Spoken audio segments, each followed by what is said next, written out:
T-minus 10, 9, 8, 7, 6, 5, 4, 3, 2, 1, 0. Liftoff.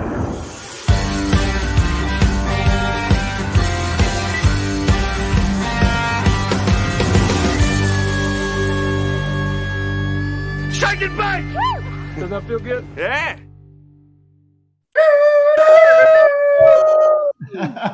Woo! Yeah. Welcome, Shake and Bakers, to episode 22 of the Shake and Bake Show with Lyle. Forgot his bake shirt, burned his eyebrows off, fajita-loving Barnett. Courtney looks like she's in a special mood, Cabernet Enders. And myself, Stevie Fast, formerly Brokeneck Jackson. We sure did miss you guys. What have my hosts been up to in the interim in the last 2 weeks? Courtney, you got way too much to say, so I'm going to go first.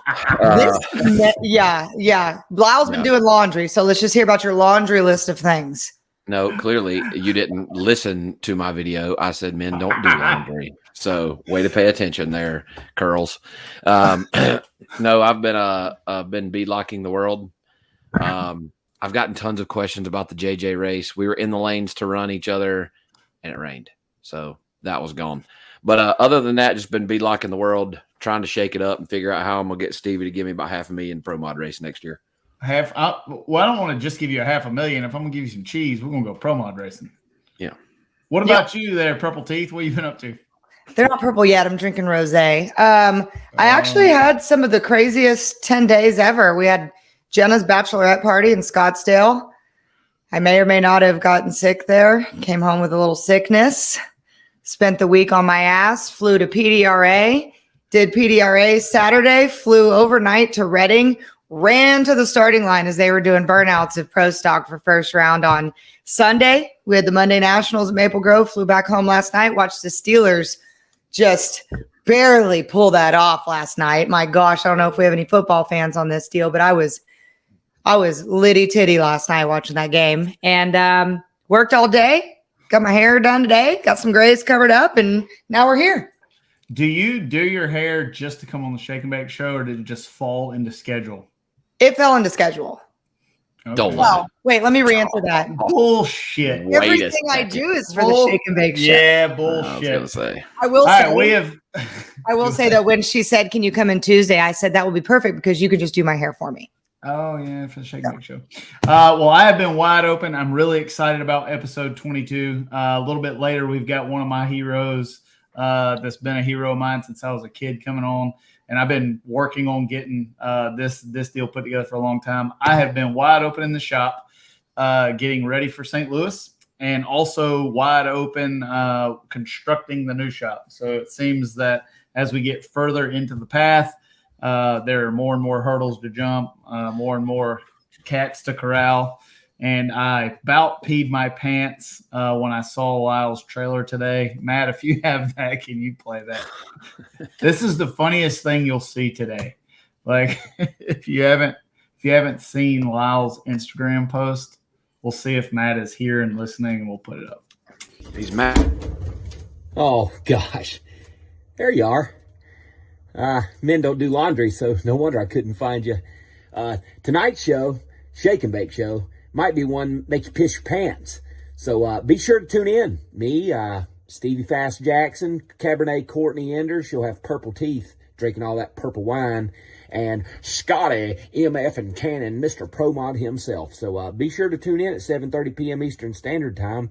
If you don't, screw you. Yep. That is speaking to the people. Yes. That's the best one yet. That is the best. I didn't think you were going to be able to top the forklift. That was pretty good. I got one coming.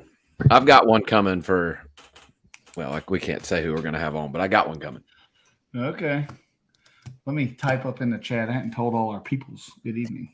I didn't I didn't prepare that well today. I just went on a little walk and did mine on the walk. I have been doing a nice little habit of doing these drinks. I get fans at the racetrack now where they're like, I love your drink TikTok that you posted, whatever drink you're making. So I did post a TikTok about 10 minutes ago about this very intricate recipe of pouring the wine into the glass tonight.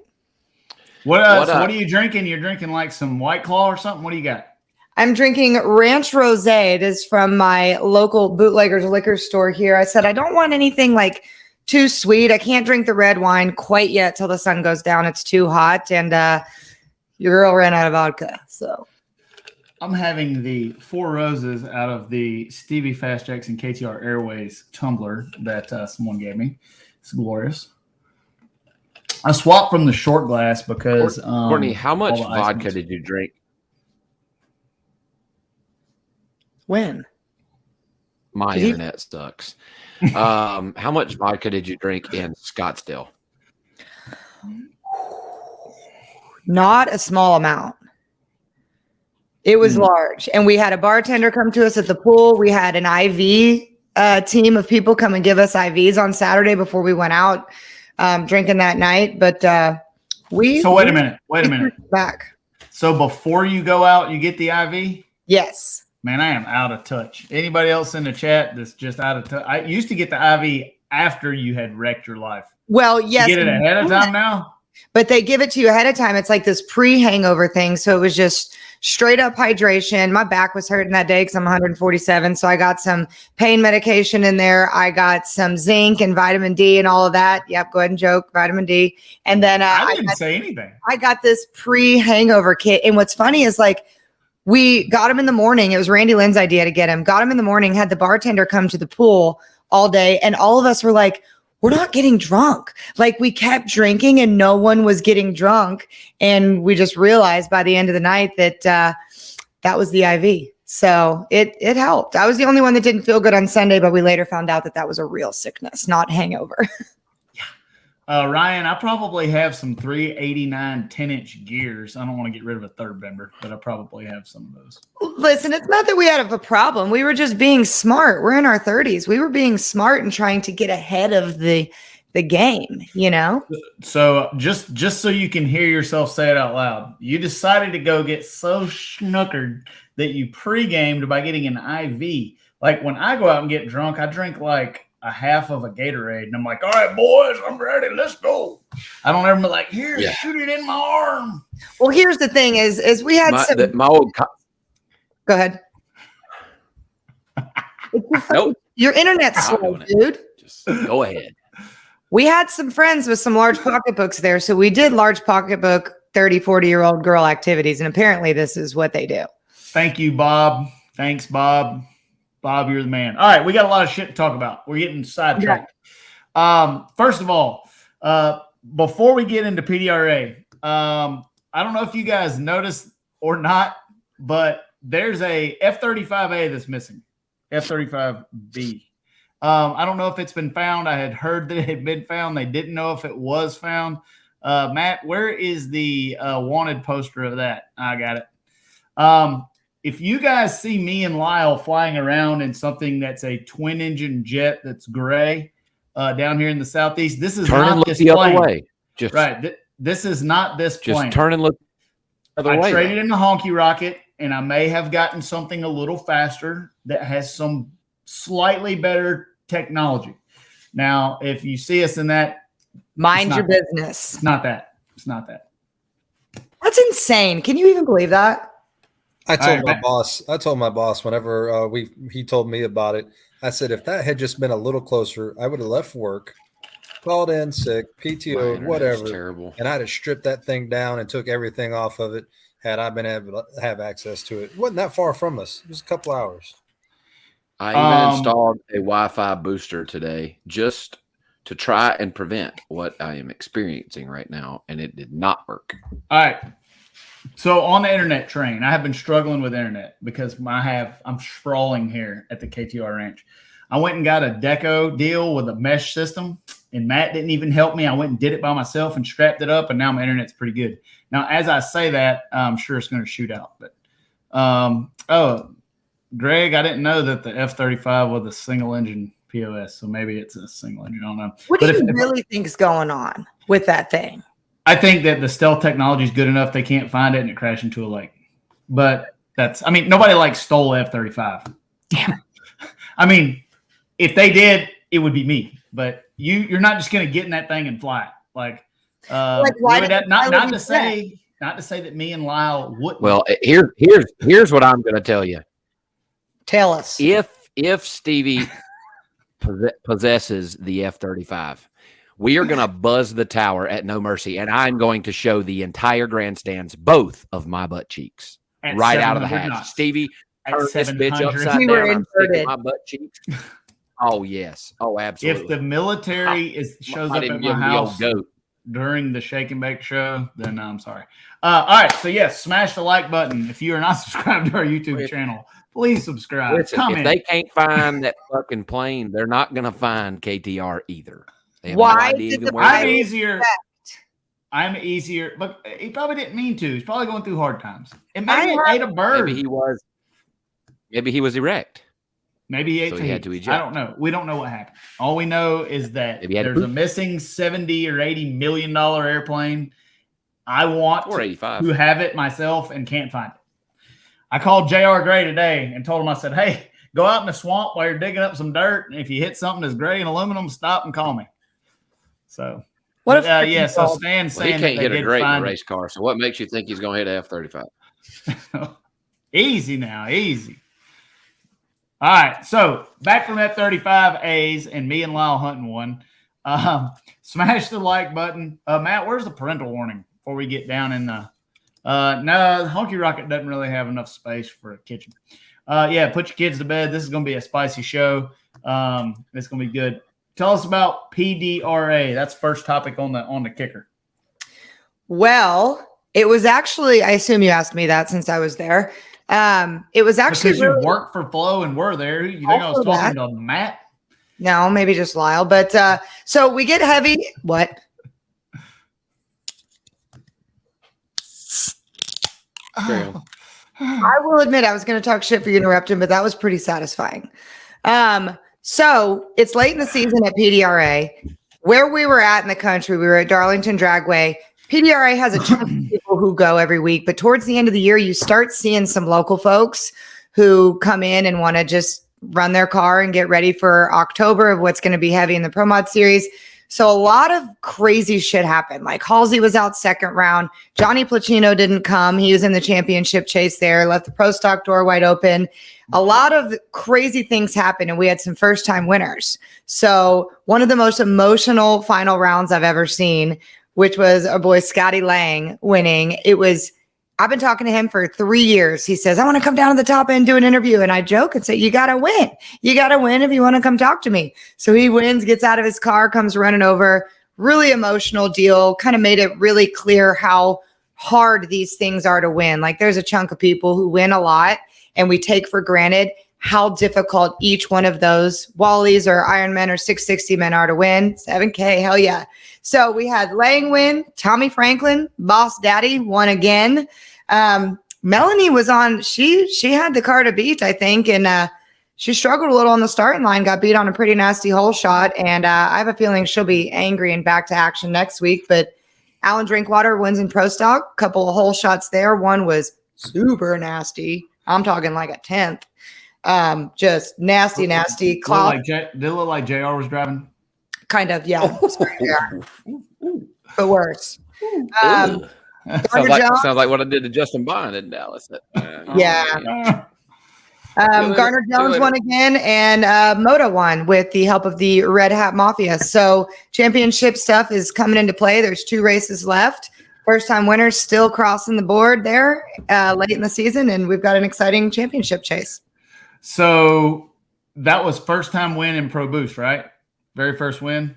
Yep. I watched some of it, and I watched some of the Pro Nitrous, but I didn't see a lot of it. But it looked like the photos were awesome. Love to see first time winners. What's going on in Pro Nitrous right now? Like it seems like it's always intense, but it seems like things are a little different now. Here, the thing that I saw this weekend, and I was only there on Saturday. I flew in late Friday night, was stuck at the top end, just get to listen to the radio station. But the racetrack was so freaking hot on Saturday for first round. It was like every single round was a different racetrack. And some of the faster cars that we thought are going to be in the mix We had some pedal fests, and they fell on the side of what we consider the slower cars normally. And I'm quoting a guy that we interviewed, which was one of those, and said those fast boys kind of struggled today. And so it shook the whole sugar tree. But that Tommy Franklin, he could have driven that thing at the $1 Million Drag Race last weekend because it was so consistent. And that's what it took in Pro Nitrous, was just getting down the freaking racetrack. In this Pro Nitrous cars, it's a tough deal to run anytime. It's even tougher when the track changes conditions. They're reliant on getting the torque converter locked early. And I can tell you from running one for a long time, it's hard to get down on a slick track. Jeff Pierce is doing a good job. He is, and things. I love the end of the year because people are just so much more into it. Even with NHRA, I don't know if we're going to talk about that, but qualifying rounds, every little point, every little round, things just seem to mean more once we hit September. And the whole feeling of just the air there was very competitive and very fun. Yeah, and Hank, you're absolutely right. Lee White has that thing running. He has Stan Shelton stuff running good. Pretty much everything he's working on is running good. I'm going to move somewhere where my Wi-Fi is better, so I'll be right back. Yeah, okay. All right. Go get Fajita. Cool. What was cool was Lane qualified number 12. And so a lot of times we start to see, qualifying the bottom half of the field, that you kind of go in with a little bit of a janky view of what's going to happen on race day. And this was not one of those races. It did not matter. All you had to do was be in the show. Correct. And that's good. And that's his only sixth, like Deb says, it's only a sixth race. That's pretty good. Yeah, I raced. I think I raced PRA for like a year before I won my first race, or two. He's been hungry. I'll tell you, he's one of every single race, he'll come up to me and say, "I'm going to be down there soon. You're going to be handing me that trophy soon." And when I handed it to him, it's so cool seeing big, tough guys like that, because he looks like he could be The Rock's freaking stunt double, right? And then you hand him this trophy, and all of the emotion and all of the hard work and all the big dreaming that he's been doing just kind of came to, and he got choked up. And that's the shit that makes it cool for me. And that's why I like the top end zone. It was just incredible. Watching, this is a good comment from Michael, watching Father Time run 206 mile an hour. Ricky's got that thing singing. He's running good in NHRA. He's running good in PDRA. Don't ever count out the old man. And your boy Jay Cox, let me tell you too, he's gnawing at the bit, because poor thing, he qualifies number 1 and ends up Travis Harvey just struggles during qualifying, and he gets one of the toughest first round draws. Jay came up on the good end of it, but barely. Travis left on his old ass. I got to call him out at the top end zone, left on him. But I mean, even when you're qualified number 1 in any of these classes, it's like there's no ducks, there's no guarantee. And Jay Cox that pumpkin wants to win bad, but he just hasn't been able to go all the way. Why do you think that is? I don't. Thank you, F5 Garage. We appreciate it. What is Jay missing? I don't know if this weekend, especially, he wasn't missing anything. So a couple weeks ago, he was exactly. And Lyle is in there steaming up some fajitas right now. He shook one time, or something happened with the car. Another time it was a whole shot. Like I said, Travis almost got him on a whole shot first round this weekend. Travis was on it. He was 0-0 in both cars. Gets at the top end, has a scooter there waiting for him, fully suited up, Hans helmet, everything on, zips away, doesn't even give the top end zone the time of day. First pair down the track for Pro Nitrous for Pro Boost after that Pro Nitrous deal. But I don't necessarily think Jay Cox was missing anything this weekend.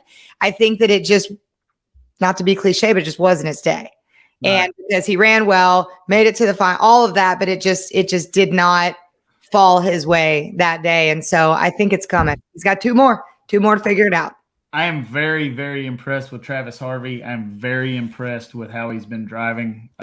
Just consistently good all the time.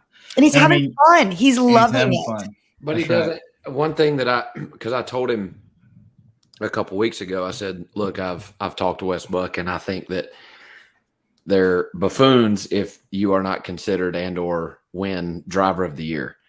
The thing about Travis is he drives so much. He drives so many different things, right? Like he's in a pro mod, he's in a radial car, he bracket races. Like the dude can just drive anything. And he made a good point, and that I think Jason Harris is somebody that should be considered as well, and I can't disagree with that. Jason is driving really well. Travis has already won the Big Dog Championship. Jason is leading the points in Pro Boost and driving really well too. Like, for the people who make the decision on who is driver of the year this year, they have their work cut out, because there are some dudes out there flat getting it done. Yeah, and I think you made a good point there with Travis, because when it comes to driver of the year, you've really got to put yourself in their situation, and those little things that I just talked about him climbing out of his Pro Nitrous car, not taking that dang badass helmet. These guys get in these Pro Mod cars and you can't see how sick these helmets are. I told him as he was driving, you need to get your ass on a bike, because watching you do that with that slick ass blue suit and his 14-foot tall body and that awesome helmet rolling down. But what he's having to do on a personal level, mentally, physically, all of it, to be able to be successful in both of those cars, I'm with you, Lyle. Yeah, it's unbelievable.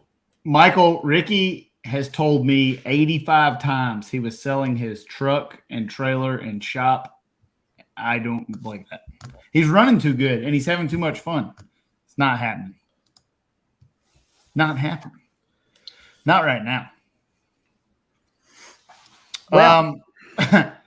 So I hung out with Dean last week. I went to his shop and helped him work on the Fairlane a little bit last Saturday. And I had more fun messing with that thing than I have had messing with cars in a long time. It took me about 2 hours to get the thing to run. But I think he went and drove that thing around, and I need to call him and get the report and hope he's not broke down on the side of the road. If I tune on your street car, you just never know what might happen. I'm reading through some of these comments too. I want to dive a little bit into the Pro Stock situation. Somebody was talking about DeFlorian. John DeFlorian has not been out in that car since the World Series of Pro Mod, where he runnered up. Had some issues, had some gremlins, says he didn't want to go racing. Him and JR Carr, two of the people that are not in the points championship chase, came out and qualified 1-2. JR was testing for us since we're running Mountain Moto this weekend in Charlotte. But I thought that was kind of cool on a shake-up week where the normals were humbled slightly by that. But DeFlorian had a great weekend, and he's always super, super enthusiastic to be out there. But to be fair, they weren't humbled by like two scrubs. No. Like two of the best to drive mountain motor cars come out there and just. But it's like, hey, surprise, I'm here to fuck up your championship dreams. Yeah. What up? But it was really, really cool to see DeFlorian. That energy is just wild. And I saw somebody else on here say that the PDRA stock is rising, and I could not agree more. But I've got to be transparent here and tell you guys, if you are a fan of the PDRA and if you like watching that, you have got to tune in to Flow Racing and watch this stuff and not just rely on the internet, because what I believe in the PDRA and these series of how we rank them and things right now is not showing up on the viewership. So if you guys, not that we're going anywhere, but I have a backdoor intel of that. If you guys like and support the PDRA, log your shit in and watch it happen live. Don't wait for the internet to tell you what's going on. There you go. And pretty much, it's just like we always say about your local racetracks. Support anything that has to do with racing.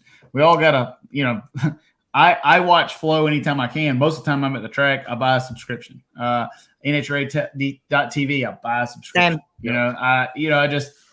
If these guys and gals are pushing our sport, then I try to spend a little money everywhere. I don't know if y'all talked about it while I was switching over into a room that has some Wi-Fi, but I want to get fucked. Sorry. I want to give Tyler Crossnose some props for the chance he took on these small tire classes, both Pro Street and Super Street. If you're small tire racers or come from it, which I still am, and Stevie still does some tuning there, but if you come from it like Stevie and I did, I pay a lot of attention to those. It's not what the PDRA is known for, but I think Tyler has started something. It's had some growing pains. It hasn't gotten tons of car count, but it's gotten enough to put on a decent show. And there's some really good racing going on in Super Street, which is a 28-10-5 bias-ply slick tire class only.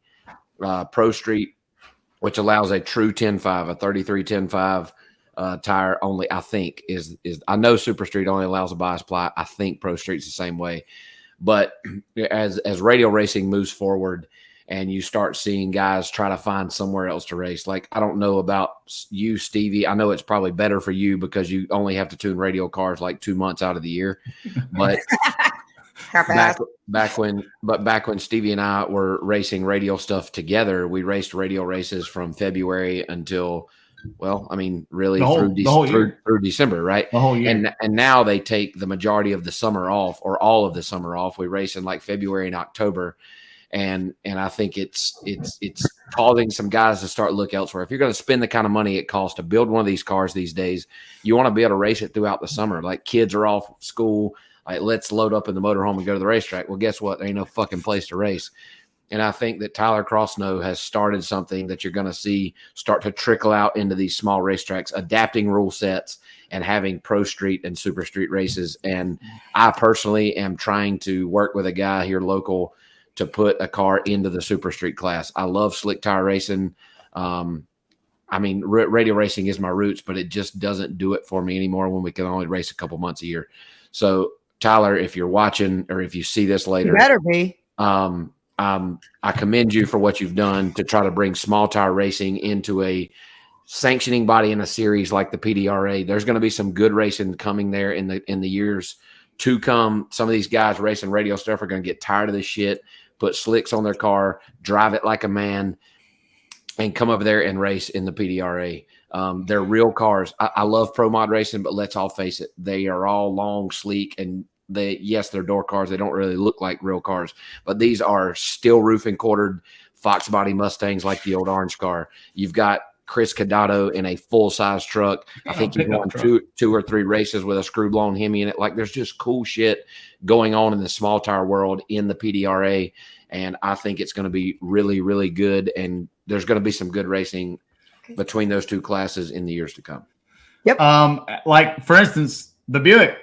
Like, I can't wait to come run some PDRA with the Buick. Like, we're going to do that. And, like, I promise you, not a lot of folks have seen a real Buick. There's a car. They got a blower in it, blower engine in it. So I'm excited about that. We're finishing up the G-Body special engine this week, getting that thing ready to get back on track. But I do love me some small tire racing. It's kind of like anything. You've been away from it for a few months, and I'm kind of excited to go small tire racing in the fall. Let's roll through a couple of quick shop updates, and then I'm ready. It's almost time. Like, I've been trying. You guys. Did you see my video that I posted like an hour ago where I said you were literally shitting your pants, y'all? Stevie Fast is so freaking excited for tonight.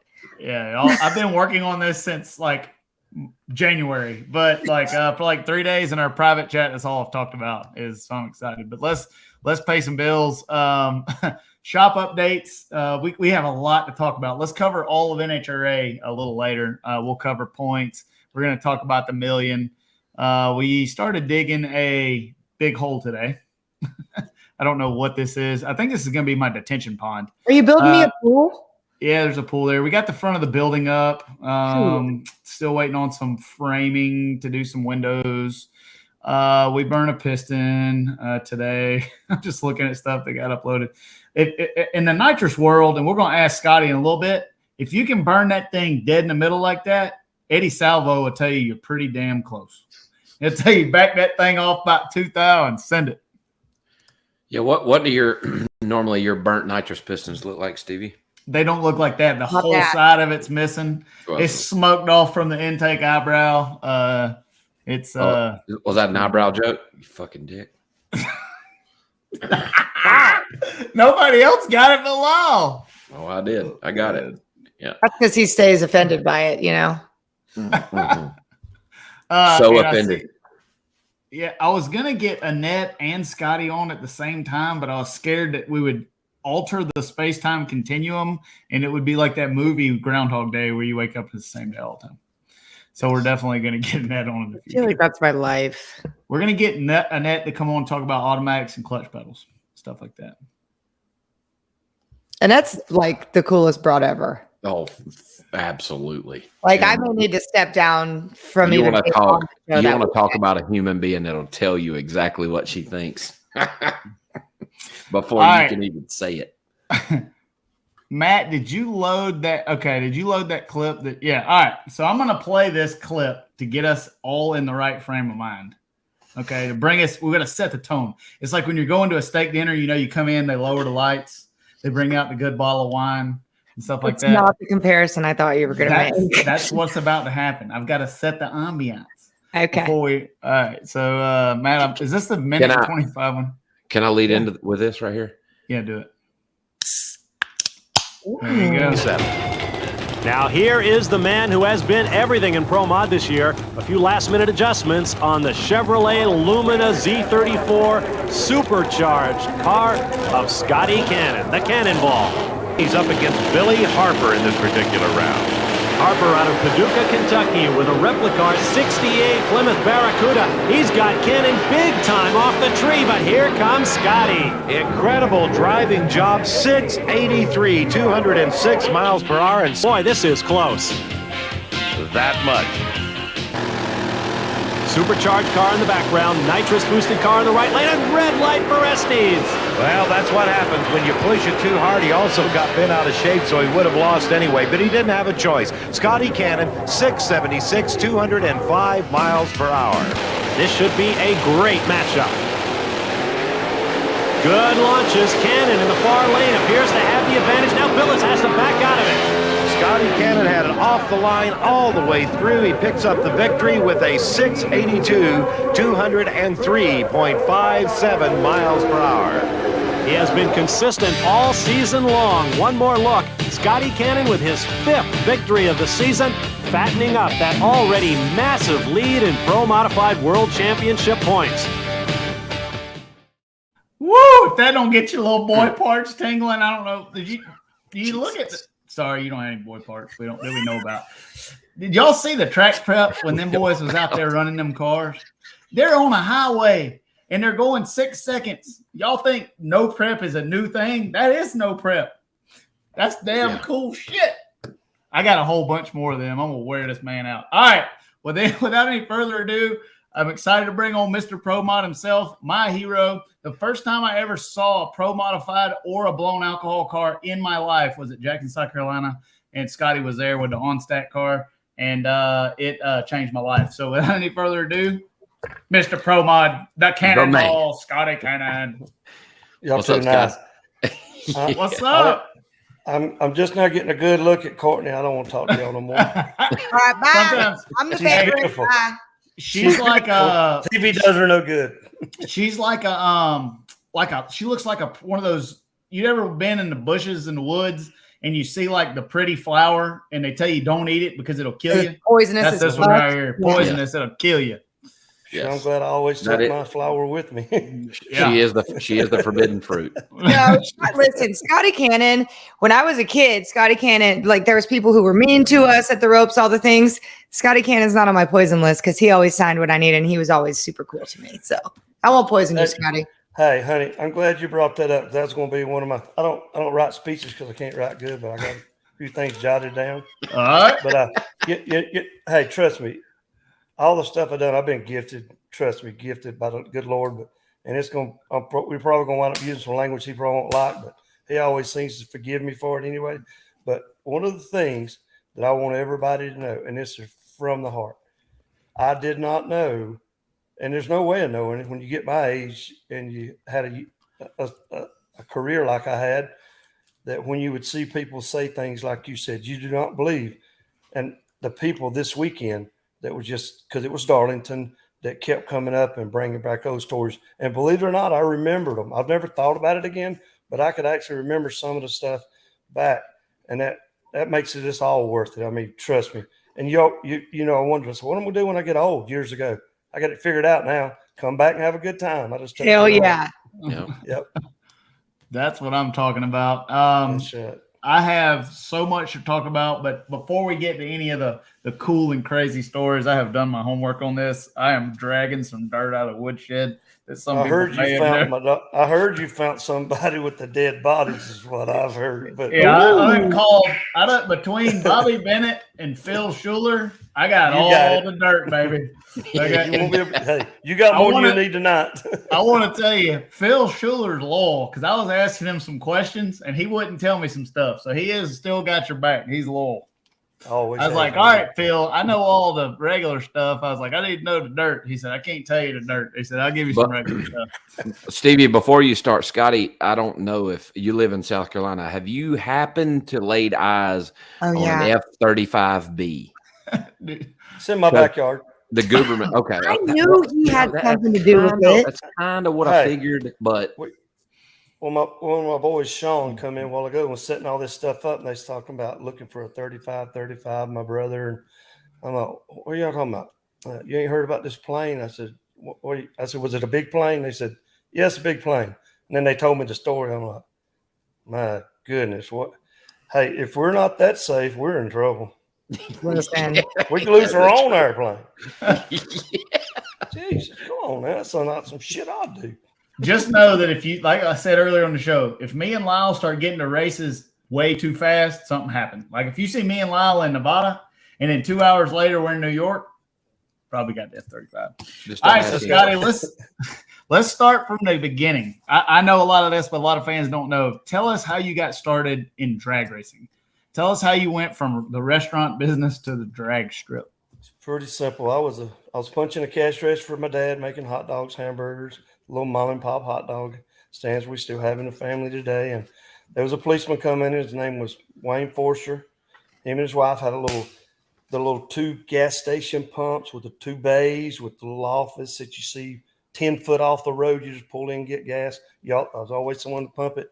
So I went out there and on the spare time, I would pump gas and maybe learn how to do some brakes. And I mustered up enough money curb hopping and working for my dad to get me a down payment on the Trans Am. And this guy put me a cam in it. And, I was the hot stuff for a little while until I blew it up. But that's how it all really got started. My dad hated it. My grandfather told me I was crazy, which I still am. He was right. But my grandpa always said, you pursue your dream. My daddy said I was stupid. But both of them were my biggest fans after I won the first race. They were pretty against you before then.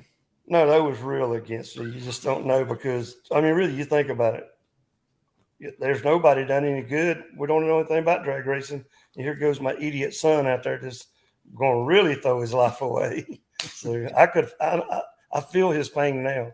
I can't tell you how many of my family members when I was a kid told me that exact phrase. You are going to throw your life away messing with these stupid cars. When are you going to get a real job? I heard that enough. They don't say that no more, but man, for a while. Yeah, they do. No, they don't. They got all thrown out of the house. I throwed somebody out of my Thanksgiving table one time for asking me that. So you ain't going to say that in my house. But if I wouldn't have made it, golly, boy, it'd have been bad. Maybe that's why I work so hard, because I don't want to have to listen to it. So you got your camshaft, you went out, blew it up, won a race. Then what happened? Listen, and he put I kept telling him about a dual point distributor. That's all I ever heard. You had to have a cam, a dual point distributor, and a Holly. We said, well, you don't need a dual point distributor. I said, oh, yeah, I do too. I said, well, such got one. And the boy I was talking to had a fast car. He had a 69 Camaro with a 4-speed. And being hard-headed, I said, nah, I got to have one of them. So he took the electronic ignition out, which was better than what I had. He put a dual point in it. You know how much trouble and burn things are to keep right. But that was the coolest thing every day. Come home, tighten header bolts, make sure your valve covers ain't leaking on no Pontiac, and wait for one of the set of points to get off and have to set them again. But boy, was that not some good old days. It was good. Yeah, everybody remembers the good old days till they think about quadrajets and dual point distributors, and then go work on that and get that thing to idle. That's like, right. Yeah. There's a lot of the good old days that wasn't that good. They wasn't that good. That's right. Trying to get your nitrous plate to work with a quadrajet, and then it's squirting fuel everywhere. Yeah, been there. So you get going, you start getting a little faster, and then when did it really bite you? I know for me, I don't know about, and all of us will talk about it. It really bit me when I was 17 or 18 years old. It bit me when I was a kid, 5, 6, 7, 8, 9 years old. But when I started realizing that I could do it better than everybody else around here, and that if I worked hard enough, I would have a stage to stand on, that's when it bit me. When did it bite you? Well, when I take that car to the racetrack and on grudge night on a Tuesday night, and the next thing you know, you get a set of slicks and put on it and throw in the trunk, take a little jack with you. I did. And next thing you know, I'm going on Saturday. Now I'm bracket racing this thing. So it just like today is, it's like a kid I'm helping now, little Chase Howard. He's got a little gasser and stuff, and I'm teaching him with the clutch and different stuff. And man, he's into this thing so good. It's the only reason I'm helping him. There's no money involved. It's because this kid has got it. He is really digging hard, wanting to go do it. I'm like, but dude, this is your just getting in the system car. And he just kind of looked at me. And this was at the race. He came down Saturday, and he looked at me. I said, I'm serious. I said, this is your getting in the car, like getting in racing like I did with my first car. I said, I can see it in you. You'll have one of these before long. And I know his dad good too. So, the bug just got better and better. But, without sitting here and trying to brag, I was lucky enough to be good at it. I mean, I'd go bracket racing and I'd win. And we didn't have reaction timers. We didn't have any of that stuff, but nobody had it. But what I did do is I had a guy named Butch Fone built my first race car, him and his brother, and they'd tell me, Scotty, you gotta really cut the light close and then you back off like with just your RPM. So that's the way we learned how to cut a light. And then we actually started putting a big tire on one side and a little tire on the other side if I was hung between the bulbs, like from the last yellow. I would stage a car crooked. We done all kind of stuff, but it worked. And I would win a lot of races. I won like 7 in a row one time in bracket racing. And I just loved it. It was good. It's fun. I was good at it. But obviously you didn't just ultimately it did, but you didn't just go from your Pontiac and slicks in the trunk to your pro mod winning world championships and whatnot. So the transition from Scotty Cannon just pumped gas, he put a dual point distributor, and opened up the old jets on the Quadrajet to pro mod. What bridged the gap? Where did you go? Who did you drive for somebody? I don't know this part of your story. The guy Butch Fone that I told you built my first race car. I had a little car run 680s. Well, Hot Rod used to be 680. I'd never watched any IHRA or NHRA races except for to maybe watch Bob Glidden, the big guys, John Force. I just, all these guys, that was my heroes. And I really didn't know much about the bracket racing. I thought you just did bracket racing at home, not on the big stage. So I had signed up to run the bracket race at the points race that was coming to Greer for IHRA.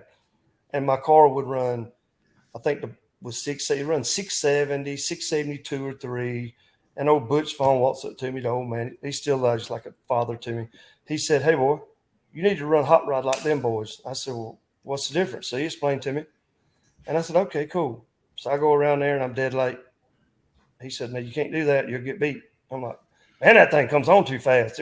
Only countdowns." He had to explain all this stuff to me. So go back out there. It's when Frank Teague and all those guys was on their game. And they said, "Just knock the top bulb out."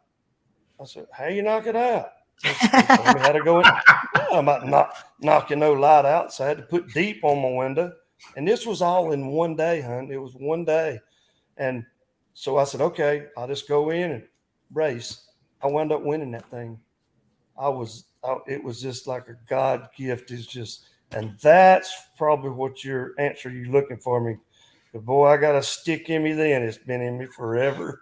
I've always said this. I think early on, because I know people who started out racing like I did, and they came out and they did not have success immediately and quit. I often wondered if we didn't do as good as we did when we first started, would it have bit us the way it did? And I'll show this and then you can answer. Why is Scotty Cannon one of the most popular drivers in IHRA drag racing? Because of stunts like that. You weren't even going to be in that race. They said that you couldn't make it. I thought I was fired in the pits. Let's go. Hey, it's for my crew, Eagle, everybody. What happened? What happened up there? we got to crank it. My boy stripping the blower and put the rotors in backwards, and we had 3 minutes to go, and we changed blowers in less than 3 minutes, put it back on, and the throttle cable wasn't even hooked up when Jim was doing his burnout. They was hooking all this stuff up as we was going. And that's Scotty Cannon. That's Scotty Cannon from My Kids right there. And I heard the story. I made Phil tell me the story.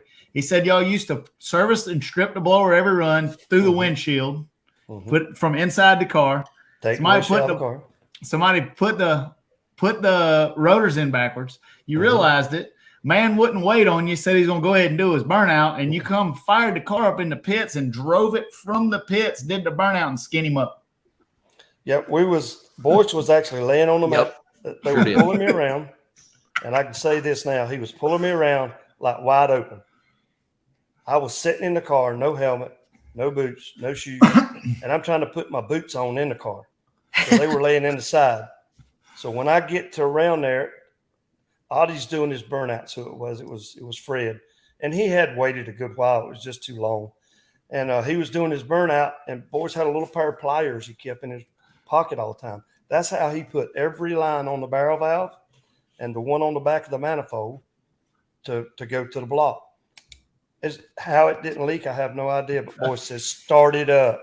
I started it up and actually started my burnout when I was going in the water sideways. And I almost run over, I don't know who all was standing there. So I just pushed the clutch in, pulled in, both bubs on. I'm not straight for God, love, or money. And then the tree come on. That's how late I was. And what'd you say you pushed in before you staged it? The clutch. Oh, the clutch. but I don't know if I got lucky or what, but now I could get up on the wheel and get a good light when I had to. But back in the day, I wasn't going to go up there and kind of go 2 or 3 or 5 and have everybody cover 210s. You need to win the race. But Fred was always good on tree. Fred Hahn's one of the best blower drivers I'd ever seen. I had him on the tree, and we set both ends of the world record. But it gets better, and we won. But it gets better than that. That whole race, we had broke 3 motors. I took a piece of sandpaper off a roll that you polish your crankshaft with our sanders. You know what we have, the little crazy looking thing. Every run, we had a main, a 10 under main, and we had to sand the crank to make the next round on the rod journal. That was in every round. We heard it Saturday night, and on Sunday we put a 10 under main in it, turned the oil pressure up, and sanded it every time and won. Sure. And Phil told me a story about you guys would knock the mains out of it, take the engine out, put the other engine in, and then sand that thing with the starter and a jumper cables and a battery. That's what get that one fixed and swap them out every round. That's correct. And that's me. Hey, we did that like for a day or so, brother, and had done it before. But when we figured out all we had to do is we'd have time to lay under there, spin the motor. And we did it like that. I know we did before the final, because I didn't care if it didn't have a crank in it. As long as I get about 1,200 foot, I coast the rest of the way and not run his ass. What a quote. What a freaking quote right there. We're putting that on a T-shirt. Can he possibly be ready? Can he be prepared? Having to throw the car together like, oh, what a hold shot for Freddie Hahn, a 4:32 reaction time. But now here comes Cannon. Scotty Cannon pulls it out. The crew can't believe it. He ET'd him. 6:52. Hahn slowed to a 6:61. I don't believe it. And that's that run, baby. That was fast as you could do it, but that's the only time that I've ever drove a car not buckled up. I'm sorry. Wait, hang on. I never do this, and a lot of people never heard this. Boyce knows it. I know Phil didn't know it, but I mean, I couldn't get it on in the tree. We had to come on. I got to get it in the tree. I had to light it up. I had to go.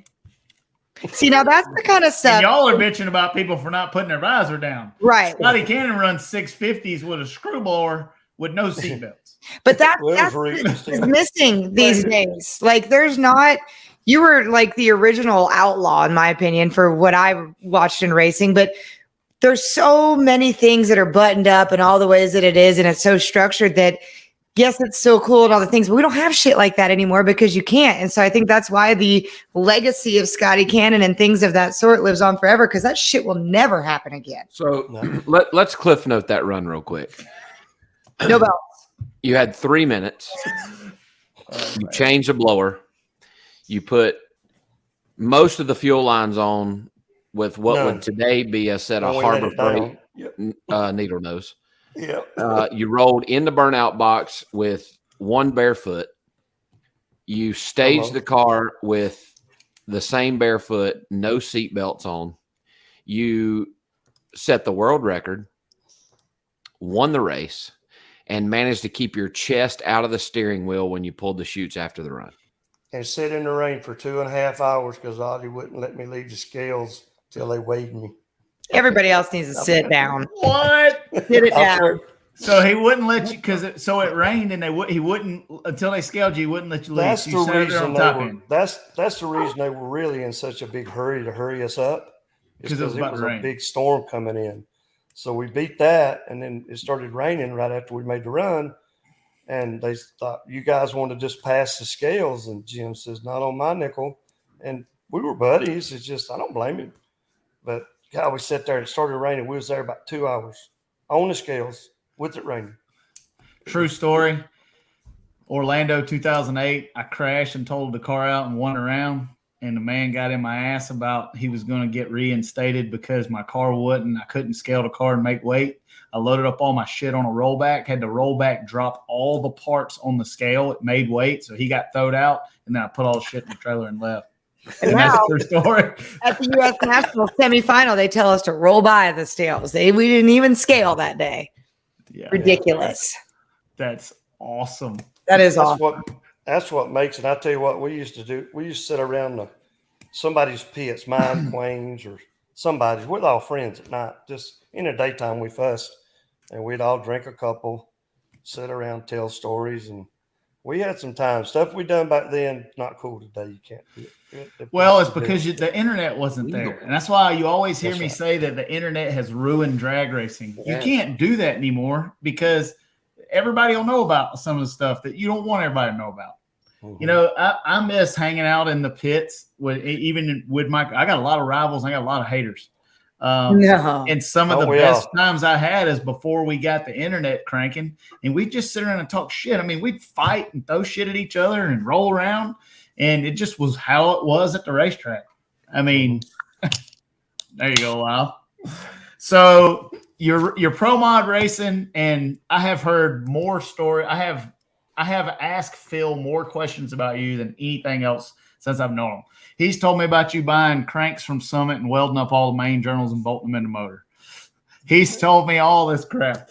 But so how did you get from right there? Like, obviously the bug has bit you, and how do you go to just start wearing them out? I mean, what changed to make you because obviously from a kid you could do it, right? What made you different than everybody else? I don't know. I tried to get I wanted to build my first car, and me and Quayne built it. Stott, as his first kind of fast car. That was the one with the wing on it, and golly, they beat me for a year or two with that thing so bad. People don't know about all them days. I was there to show up just so we had enough people, I think. And then we built another car.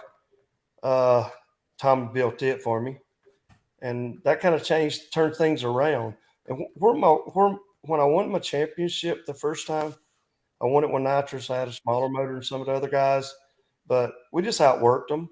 And most of the guys that I outrun, it hadn't got so serious yet because we just come straight out of sportsman to a professional class.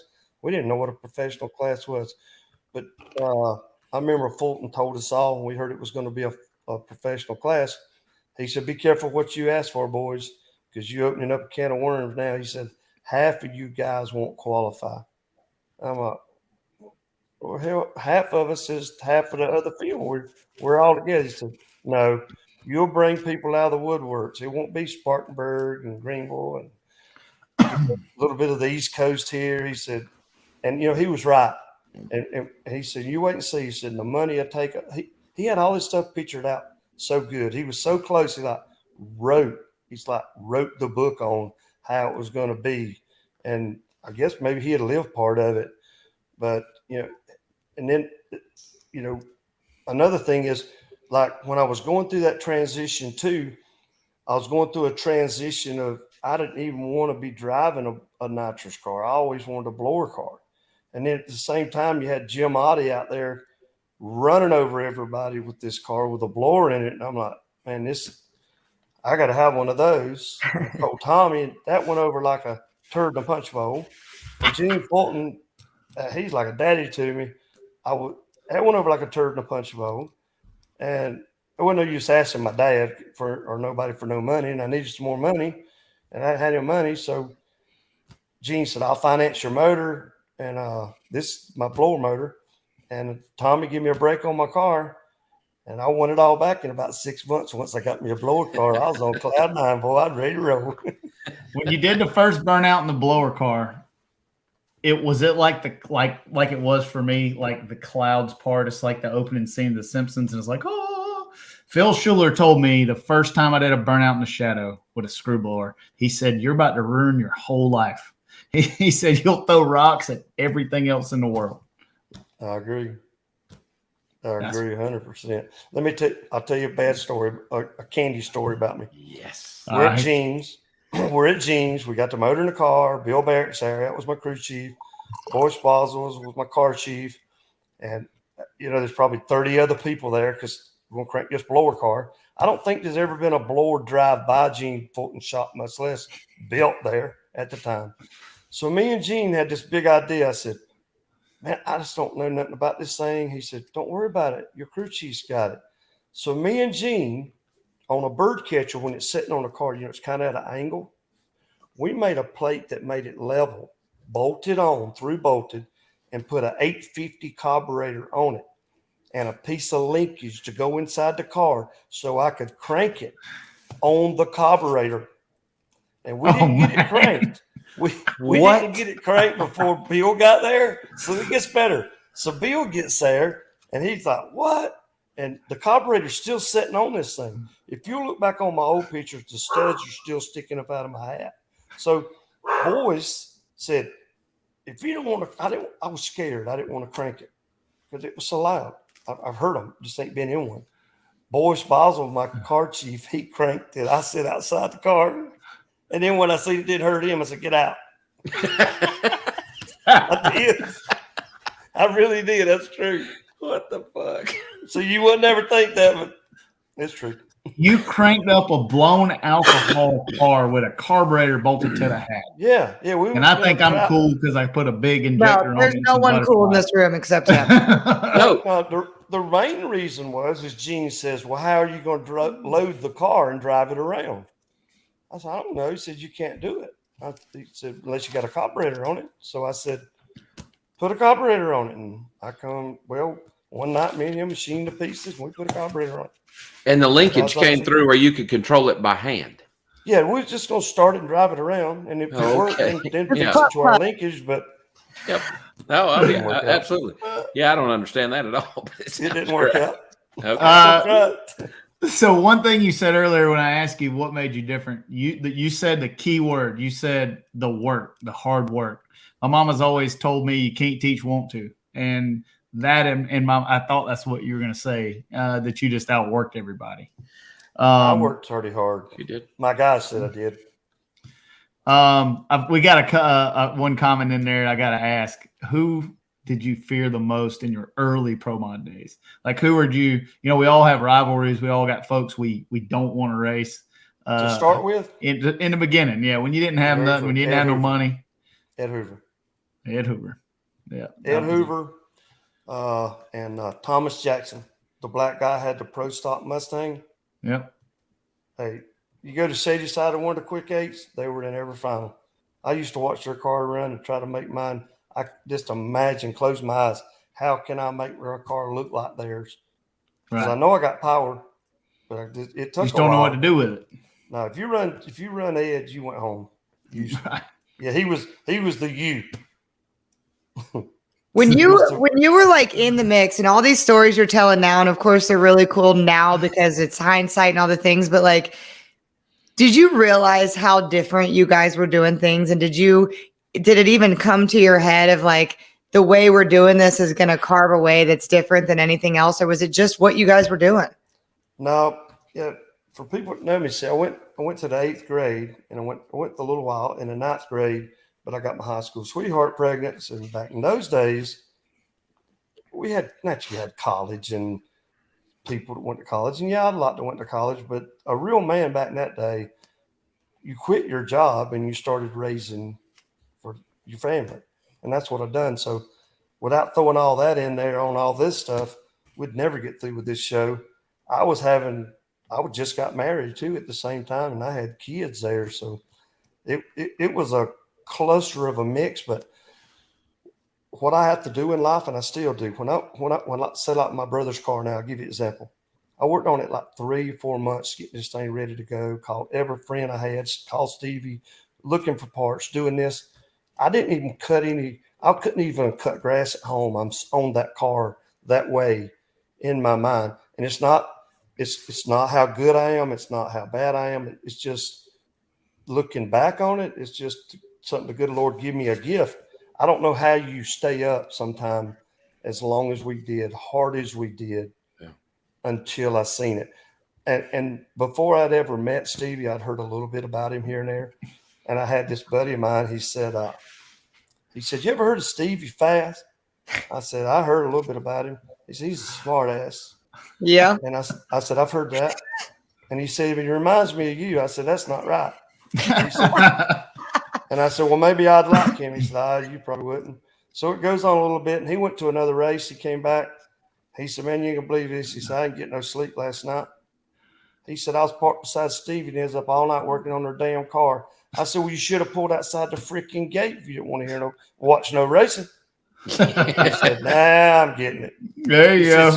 He said, you stay up all night. I said, you always stayed up all night. I'll give you an example. Always. This past race we went to, I was up at 4:30 looking at the computer. I haven't done that in 30 years. And I just on my brother's car, he's seen you. I mean, everybody else in bed. I couldn't go. I had to get up. And me and my brother sleep in the same bed at 60 years old. I sleep in the back with him. His wife don't go. So I just sleep back there. I got up, woke him up, went and got the computer, brought it in there in the kitchen, got it all back out, got to looking at it again. I bet they said he's just crazy. Here we go. There we go. That's what you do, babe. That's many a time I have fired one up at 3 or 4 o'clock in the morning because we had stayed up all night putting it together. And my neighbor has raised hell at me. Mm-hmm. And I have many a time told him that you're at a racetrack and you're parked beside me. This is like, on Thursday when you get there, it's not. That was your first mistake. Your first mistake. Absolutely. But in the old days, the first thing we'd unload out of the back of the trailer was an engine stand and a cherry picker. The first thing it was strapped in the back because it's the last thing that went in because we was putting the motor together. Until we went to the Hemis in 98.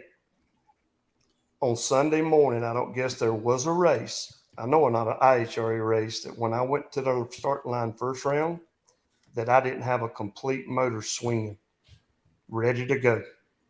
So all those stories you heard about, I've done all this every round, changed this every round. A lot of the times, because it was a Chevrolet, it changed itself. it had self-expiring parts. Yeah, like the rods. I had 1,200-foot rods. They didn't let me go all the way. I got one more clip, and then I'm going to ask you another question. I got this is going to be good. Here's a clip. Near lane, Cannon. Far lane, Coolman. Coolman somewhat sideways. Cannon, he's straight as an arrow. Pulling away at the line, Scotty Cannon and his 40 Willie advancing 722, 193.91 miles. And you're telling me you don't miss that nitrous car? Hey, another fairy tale story right quick for you on that one. Yep. I had company car going into that race. I just had a hard time because that's what Ed had. Yep. And I'm gonna get what they got until I figure out something different. Why not? You got to be monkey see, monkey do until you get figured out. And none of us knew what we're doing. So anyway, I called Mike Thermos on a Monday of that week of St. Louis gateways. And back then they had a quick 8 on Saturday. That was the quick 8 top sportsman cars, the quickest of the 8 top 8. And then you bracket raced on Sunday. Well, he sent me my manifold, brought it to the track or something. I got it back, cranked it up. And I undoubtedly had a piston hurt the week before. And this is smoking. So I said, what do I do now? He said, I'll just put blanks in it. You won't need them with our system. We make so much power. I won that blame race on Saturday night and won the bracket race on Sunday with that thing a huffing and a puffing. But it finally quits. It's like the ring got unstuck. Yeah, you beat it enough to unstick it. I unstuck it again. I beat on it some more, didn't I? I unstuck it.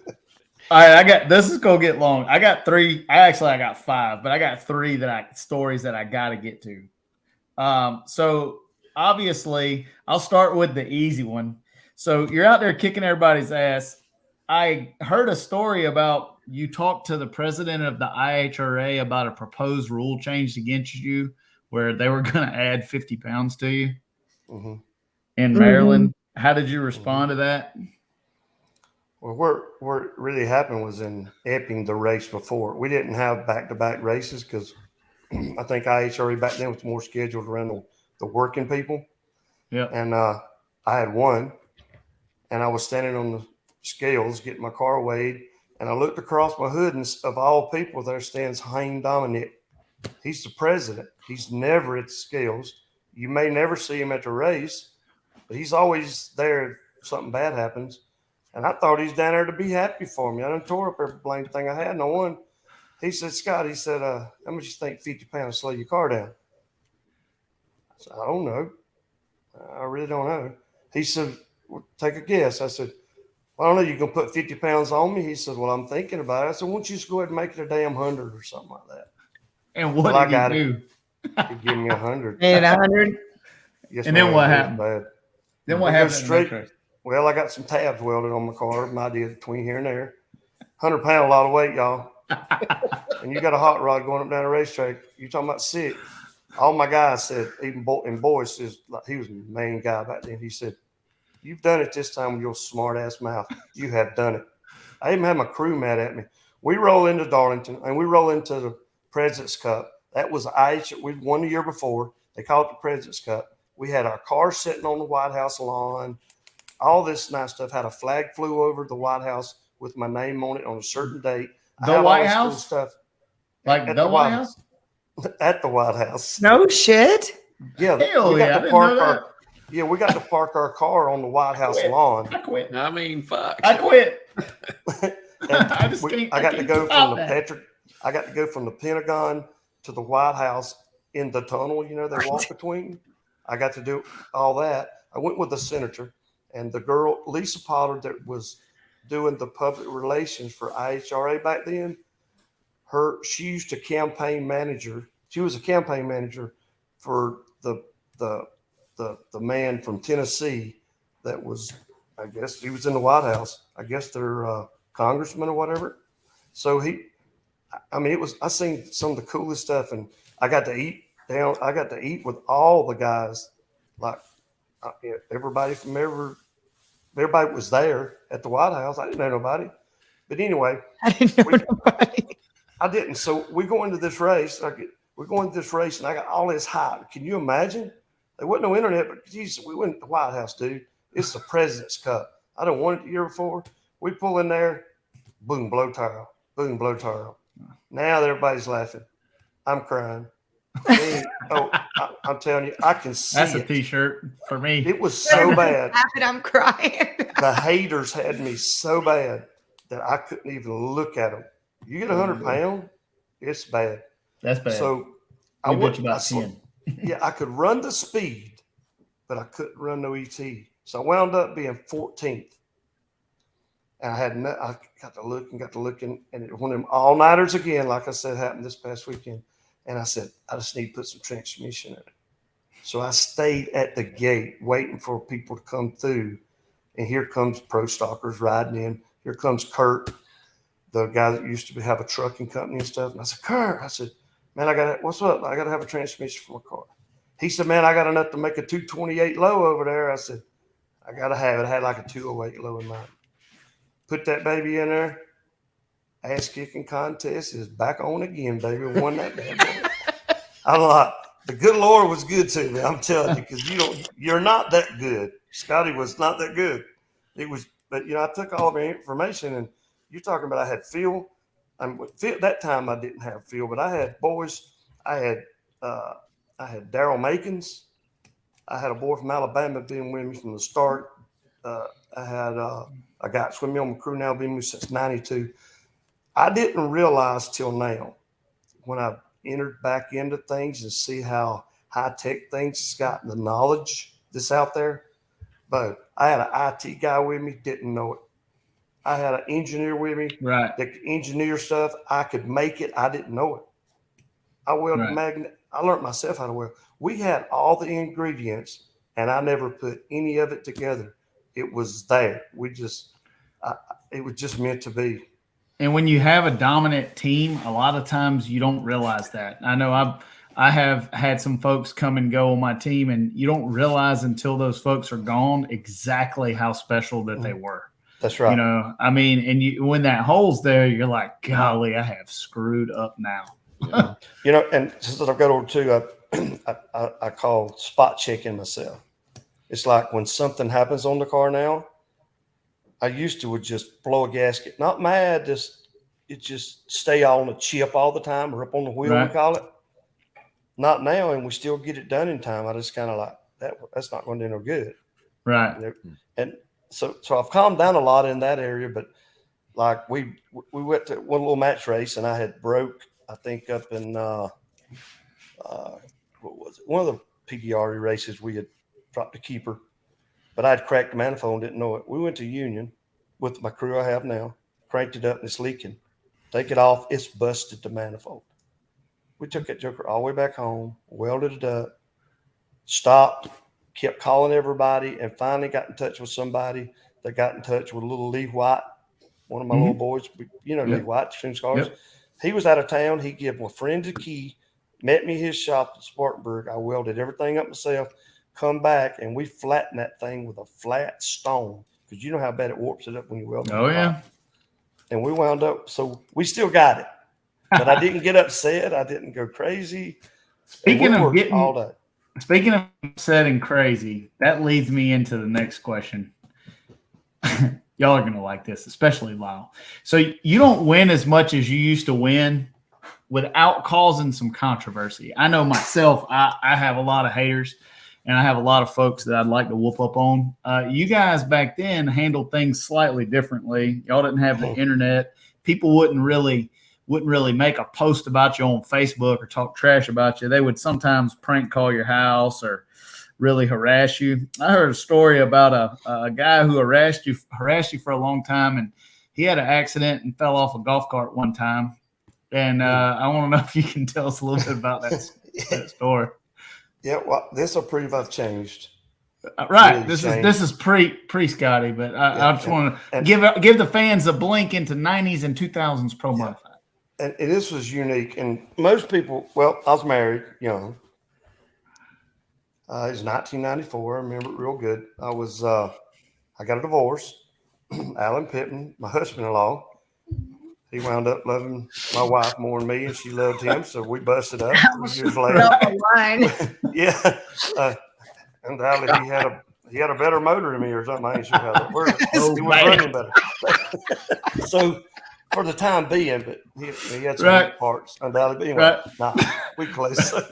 Anyway, hallelujah, I done lost what I was. His block was bigger. Yeah. So anyway. Are you saying that you got a small block? Shut up, something. Shut up, Lyle. Okay, all right. Mute Lyle. Yeah. But anyway, what was that? What was we were talking about that. So we had a problem with the performance of the big block. Oh shit. We got a divorce. Yep. And then there was some harassment or something going on. Yeah. So I'd already got him back in. No, when we were just separated, you know how hot and heavy everything gets, right? Yeah, things can get emotional. My chassis builder had a guy working for him that liked to chime in on people's business. I didn't know that. I thought he was my friend. So somebody had been calling me for like from 94 to 97 once a month. Honey, this is bad. And I'm not a bad guy, but I was okay on my feet back in the day. I still have all my teeth. I can do it. What you're saying is you're not as good as you once was, but you as good once as you ever was. Yeah, and I was pretty good a few times back then. So this monkey, I kept telling him, I said, if I ever find out who you are, I said, I'm going to give you a butt whooping with some probably bad words to it. So 3 or 4 years go by, and the phone rings one night about 1 o'clock in the morning, and it had a lady's name on it. And I answered, hello, naturally I was asleep.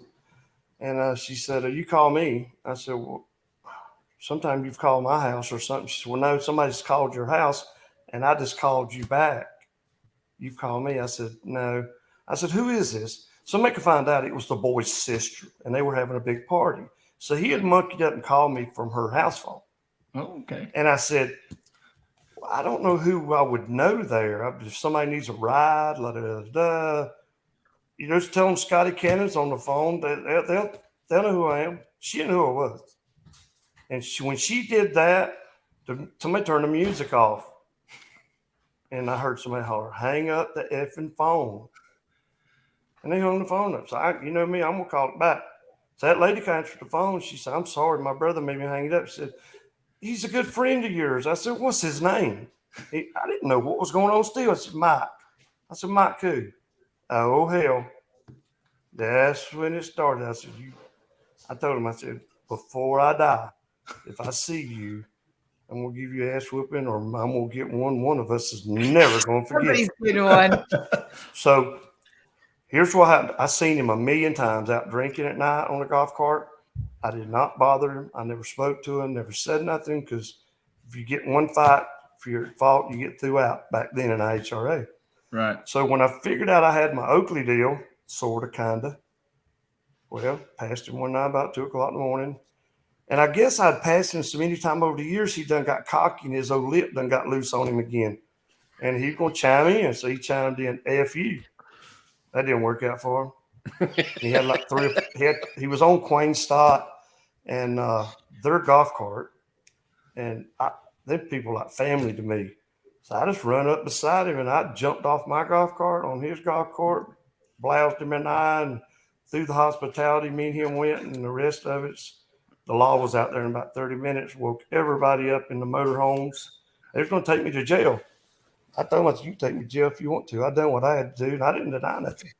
And the police didn't do anything to me. They just said, well, it looks like he had it coming. We was done. Yeah, the official story I heard was that he lost his balance. The official police report was that he lost his balance and fell off his golf cart. It's the report that I got. Well, yeah, I can't help it. He couldn't hold on to me and keep his balance. And then I can't help it. He couldn't stay far enough in front of him. He lost his balance when Scotty relocated his eye socket. Yeah. All right. It ends up happening every now and again. One more question, and then Courtney's got a question she wants to ask you. I got one more, and then I'm going to let her go. Can you tell us about the time that you decided you had a few beverages and you decided you was going to start whacking the throttle on the race car by the trailer, and the throttle hung and it blew the awning off the trailer and your crew left you in the car? Yeah. That was a car. That was a nitro car, not a pro modified, a nitro car. Can you tell us about that? Everybody seeds your car different. Then you seed your clutch, right? And I like taking your foot and just banging the throttle. Boy, things jumps up in there. You have to take and wire tie the doggone or strap the jacks to the car. So I ripped up, and old Jimbo said, "Give it a couple of whacks." The second whack, where I had been holding the brakes to keep so it would hold the motor, it blew and exploded my brakes off my car when I hit the throttle. You know, you understand these things got a lot of power, right? There's a little bit. All wide open. This thing goes to about 8,500. I don't know what all tore up the motor, but everybody Everything? left me. They left me in the car with it running. I can't believe it. I couldn't get it cut off because they had no brakes to slow the motor down. Well, I finally got it cut off, and some other pits people come flying over with extinguishers, and we made first round, but there was only one person still there. Boy, so I keep talking Snuff Dipper, my old guy. He sat on the front of the car when I was warming it up, so when I wrapped the throttle, it wouldn't jump so far. And he had his head down. I don't know. I think it was between his legs. And he said, I said, why didn't you run? He said, I'm afraid I'd get hit with something coming at me. So, yeah, that's that story. It happened. All right. So we're pro mod racing. We're kicking everybody's ass. I know this story in depth because I've studied it. I've learned everything I can need to know. But Courtney's got a question. Yeah, what'd you call me? I said Corey, but I meant to say Courtney. Yeah. So Stevie, I got to tell you a little backstory here, Scotty. Stevie's been like a little kid waiting for this show. We've been texting about it all week. We have all these things he wanted to handle, but they've like baited me with this, and I need to know. I don't know anything about it. I need to know about this Jim Gennard story. How did it happen? Because it's all of our dream to do this. And you are one of the few people that I know that did it. I mean, one of the very few. And I tell people all the time, and I'll let you talk. I didn't ask you, Jackson. You never know who you're talking to, ever. You never know who's watching.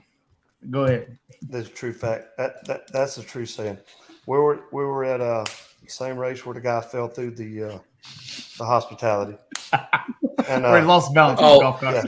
So let's start this by you've already kicked somebody's fucking ass. Yeah, I have. Okay, all right. Go ahead. Yeah. Continue on. So I figured since he didn't get mad about that, he was going to be cool. But I didn't know who he was. He come over him and his wife come over Thursday when we're getting ready. Y'all know what goes on the track. Nobody racing. And when there's a guy standing back there and he just keeps looking, and he's got a beautiful blonde wife with him, and she's got a ring on. It looks like it's a hubcap off a Volkswagen.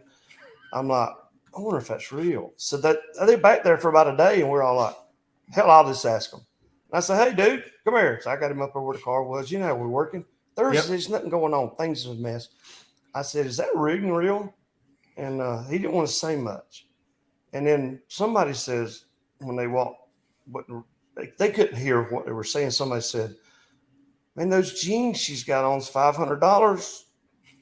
I said, man, I could buy a lot of jeans for $500. So then he said, he got to ask me questions about stuff. He said, can I ask you a question? He said, why you wear those cheap glasses? And I said, what, these? And I had a pair of cheap glasses on, I guess. I always just bought them at a truck stop or something. He said, started telling me what happened to my eyes and stuff. He didn't go into detail. He said, you need some glasses. He said, well, that.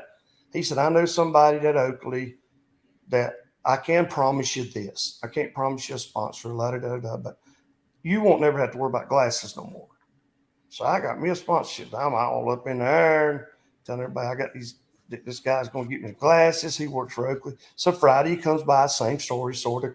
He getting more closer, coming up, hanging out, him and Friday. So we get to run, and I'm number 4 qualifier going into the 4th round. He done bought T-shirts and stuff. Matter of fact, I said, here, it's on Thursday. I said, I'll sell so many. I don't care. Just take them with you. Just take them. I mean, because I didn't have no change on me. So he come up to me before the last round on Saturday night and said, I thought you always had the fastest car here. I still don't know who I'm talking to. I said, I usually do. I said, I got I call cheese cutter motor in the trailer. He said, what is that? I said, it's got like rods in it. It's got a real light crankshaft in it. It's got these real light valves. 5 or 10 runs, it's about got to come apart, and 10 runs on the rods all you'll get. And telling him the story, he says, why ain't you got it in? I said, I can't afford it. I said, I just can't break that motor. It costs too much to fix. And he goes on, he said, well, if I knew I could be number 1 qualifier, I'd be damned if I'd leave my best motor in the trailer. I said, I'll put it in tomorrow when I have to. Depends on who I'm running. He says, well, if it'll run that good, why don't you put it in now? I said, better not. I said, put the best motor in, boys. He said, okay. And you know my crew's madder than hell. We ain't got about 2 hours. We put that baby in. I go out there and I'm number 1 qualifier. He said, okay, you prove me right. I was running Shannon in the final the next night, and I blew the transmission. We would check the stick pressure and transmission. I don't guess we got a clip ring back in right. So when I stuck it in second, it blew the little piston out of it. So Shannon wound up beating me by a little bit. He come over and he said, oh, Jim did. He said, well, been nice talking to you later that day. He said, no, by the way, he said, get me your address, write it down for me, and I'll get you some glasses sent your way. He said, see what you like. I said, no problem. So Monday rolls around, I ain't heard nothing. Tuesday rolls around, I ain't heard nothing. Wednesday rolls around, it's this big old box. And when I say big, I mean big. And that's when I was in business with my husband-in-law. When we all had these glasses on, we had Dennis Rodman glasses on. We had everybody's glasses. I'm talking probably 500 pairs of glasses. Some of them $500 a pair. We didn't know. We're going through these glasses. I said, man, Lord have mercy. We're going to be cool next year with this damn glasses.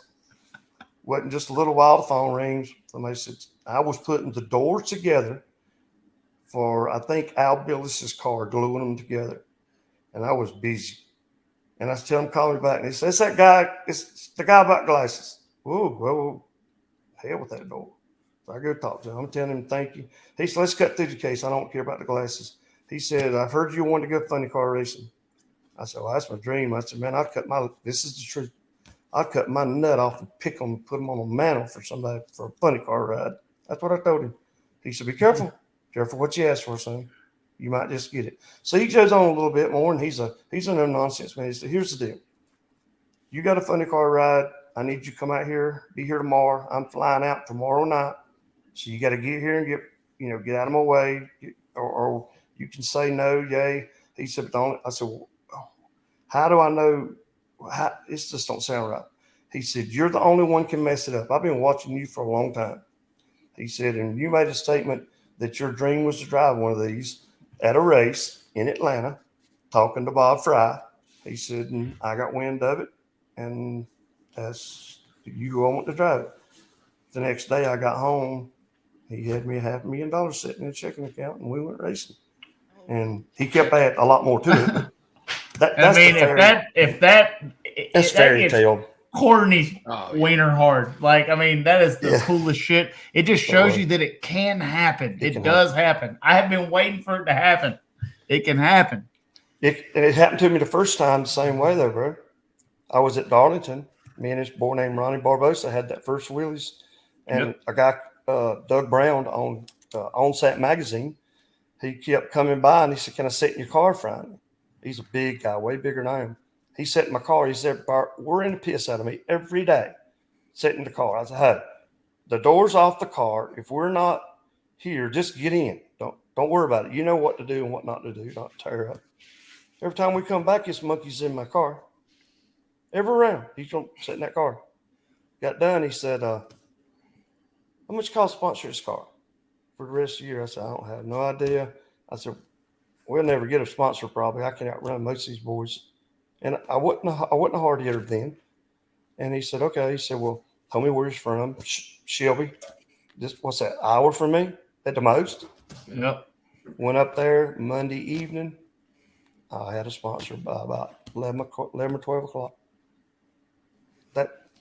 So I'm telling you, I've been blessed so much. You just don't understand. And there are It's some unreal. that are just so iconic, and the partnership lives forever. And that picture right behind you, and this picture of my damn mom in these damn glasses. I love it. It's insane. It's lived for freaking ever. I still have them here, and that is just the coolest thing ever. Scotty, how many pairs of those do you have? I have the prototype set, and I have the real first pair. God. And I was looking through some of my stuff. I reminisce when like this coming on. I seen some of I got all my stuff kind of packed away because we moved a few years ago and had to put it back out. And I got to look at some of my rings, and I said, well, if what I put on that I'm most proudest of, and I know it will change gears on you, but it's probably pretty good. I said, and I put this one on. The last one I got, one Don Garlis called me. And I'm like, does that mean the most to me? It all means so much to me. I don't have a favorite. But when you're sitting there fishing and you hang up on a man that is the man, I'm nobody compared to a Don Garlis. Trust me. No, he started it all. He's forgotten more than most of us. And he's still going at 90. And I hung up on him by mistake. And I had his number in my phone from the 90s when I done TV with him. That's the way we got the word out back in my day. Not like this. You went in 3 or 4 days early and rode around with Lisa Potter or whoever was over the marketing for IHRA, and they took you to TV shows, to radio shows, to schools. You was wore out before the race ever started doing your stuff. Not wore, right. But it was you had him to and talk Shirley to a Rodin. lot of people. You had to talk to a lot of folks. Mm-hmm. A lot. I've seen a bunch of comments, Scotty. Can you grow enough hair to bring the mohawk back? No, you know, it's funny. I told myself, my mohawk back. My wife said, "What? You can't even grow hair." I can grow a little bit, but it gets fuzzy. But Fuck it. If I get me some money and sponsors, I'm gonna get me a damn hair transplanter. I'll do to my head. I guarantee you, we get the Shake and Bakers to throw in to get you a mohawk back. I'll do hey, I rolled in the second race of my career, a funny car, and had never ever spoke to who was John Force's rival? Hoffman. Yeah. Back in the day, Al Hoffman. And man, you talking about looking mean and greasy and just tough guy look like. I rode around the stage in lanes and there's a big old mohawk down the hood of his car. And I said, that cocksucker. I'm gonna kill him. He walks over to me. He said, "Hey boy," he said, "you want some good advice?" I promise you. And I said, "Yes, sir." He said, "If it catches on fire," and that's what he said, "you get out." That's what he said. I'm like, where'd that come from? If it catches on fire. He said, "Rex ain't nothing to him. Getting run over ain't nothing." You heard him. He said, "Meanwhile, ain't nothing." He said, "Not the fire." And that man right there knows as much as anybody. But I had one instant where I thought I wasn't going to make it out of one. And don't you think I didn't think about him. Right after I got out, I'm like, huh. And he was dead at the time because he died. Right. Al died. I'm like, doggone, maybe he's looking down on me. He said, maybe he listened to somebody. We've already got a beginning of a Scotty Cannon Mohawk fund that's been started. Our first donation, thanks, turn $49.99. That'll make more money than anything we've ever tried to do. For sure. Fucking absolutely. Well, I'll go get some hair work done. If I know, look, I'm not broke, and I saved a good bit of my money. You better. But I'll tell you what, if I know that I could grow one again, I'll grow it because they don't nobody know me without it. I'll give you an example. When I could grow one in 15. Kelly. Damn. Scotty, we got to get to just the men, dog. We're going to get it. Bosley, whatever we got to do. Yeah. Well, I went to, listen to this. I went to the first 325 race, and you was there, and you was showing your ass, by the way, and you was in the shadow. Oh, and, yeah. You know me, I was over there wanting to talk to Phil, but I didn't know you. I didn't want to bother you and Phil. So I was just trying to stay away. So I had real long hair, and it was just gray. And everybody, the racers figured out when I was there, we were all talking, but the fans, I'm like, these people just forgot about me. So I go back with a mohawk. Yeah. I couldn't work on the car. Yeah. Because everybody wanted to talk to you. I'm like, they don't care nothing about Scotty, but I did support the Mohawks. I'm in about it. But, you know, they weren't cool back then. I got two questions. And this is going to carry into Scotty Cannon, the competitor. All right, so you quit racing for a while, you take up a new hobby, and you go fishing. I heard that they tried to throw you out the fishing tournament, that you had been bending some of the rules. No. Are you as competitive in everything as you are in racing? Tell us a fishing story. I won't let my kids win if we playing checkers, if that's what you're asking. Gosh, damn it. I mean, they have to beat me. I got one sitting here now looking at me. They have to beat me. They ain't going to be no good if you give it to them. Amen. Right. So you've never been thrown out of any illegal fishing tournament for any illegal activities? No. Scotty. I haven't been run off, but I've been questioned a few times. I've been questioned. Well, you can't use certain stuff in certain ponds. Because, like, just to give you an example, and I've had a pretty good year this year. I won 4,000 one weekend, 6,000 one weekend, 3,000 one weekend. So they have a right to get mad. And this is another one. My wife says, how much do you have in your rod and reels? I'm like, oh, hell, where's this going? And I said, I don't know, maybe a couple $1,000s in the 4, which is a little more than that. Don't matter. She said, well, you win just as much money with them as you can win with your brother's car racing. She don't even know what she's talking about. She don't even know about racing. But ain't that the truth? That's the truth. I promise you, the overhead is not the same. Yeah, that's right. Yeah, I mean, you got a shed out there and an umbrella. That's all overhead we got. And I done heard about Christmas parties and Christmas fight, and a party broke out, and you knocked out the guy playing Freebird. That was a lie. Almost got prison for that.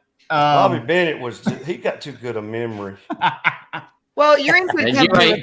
You ain't real good at lying.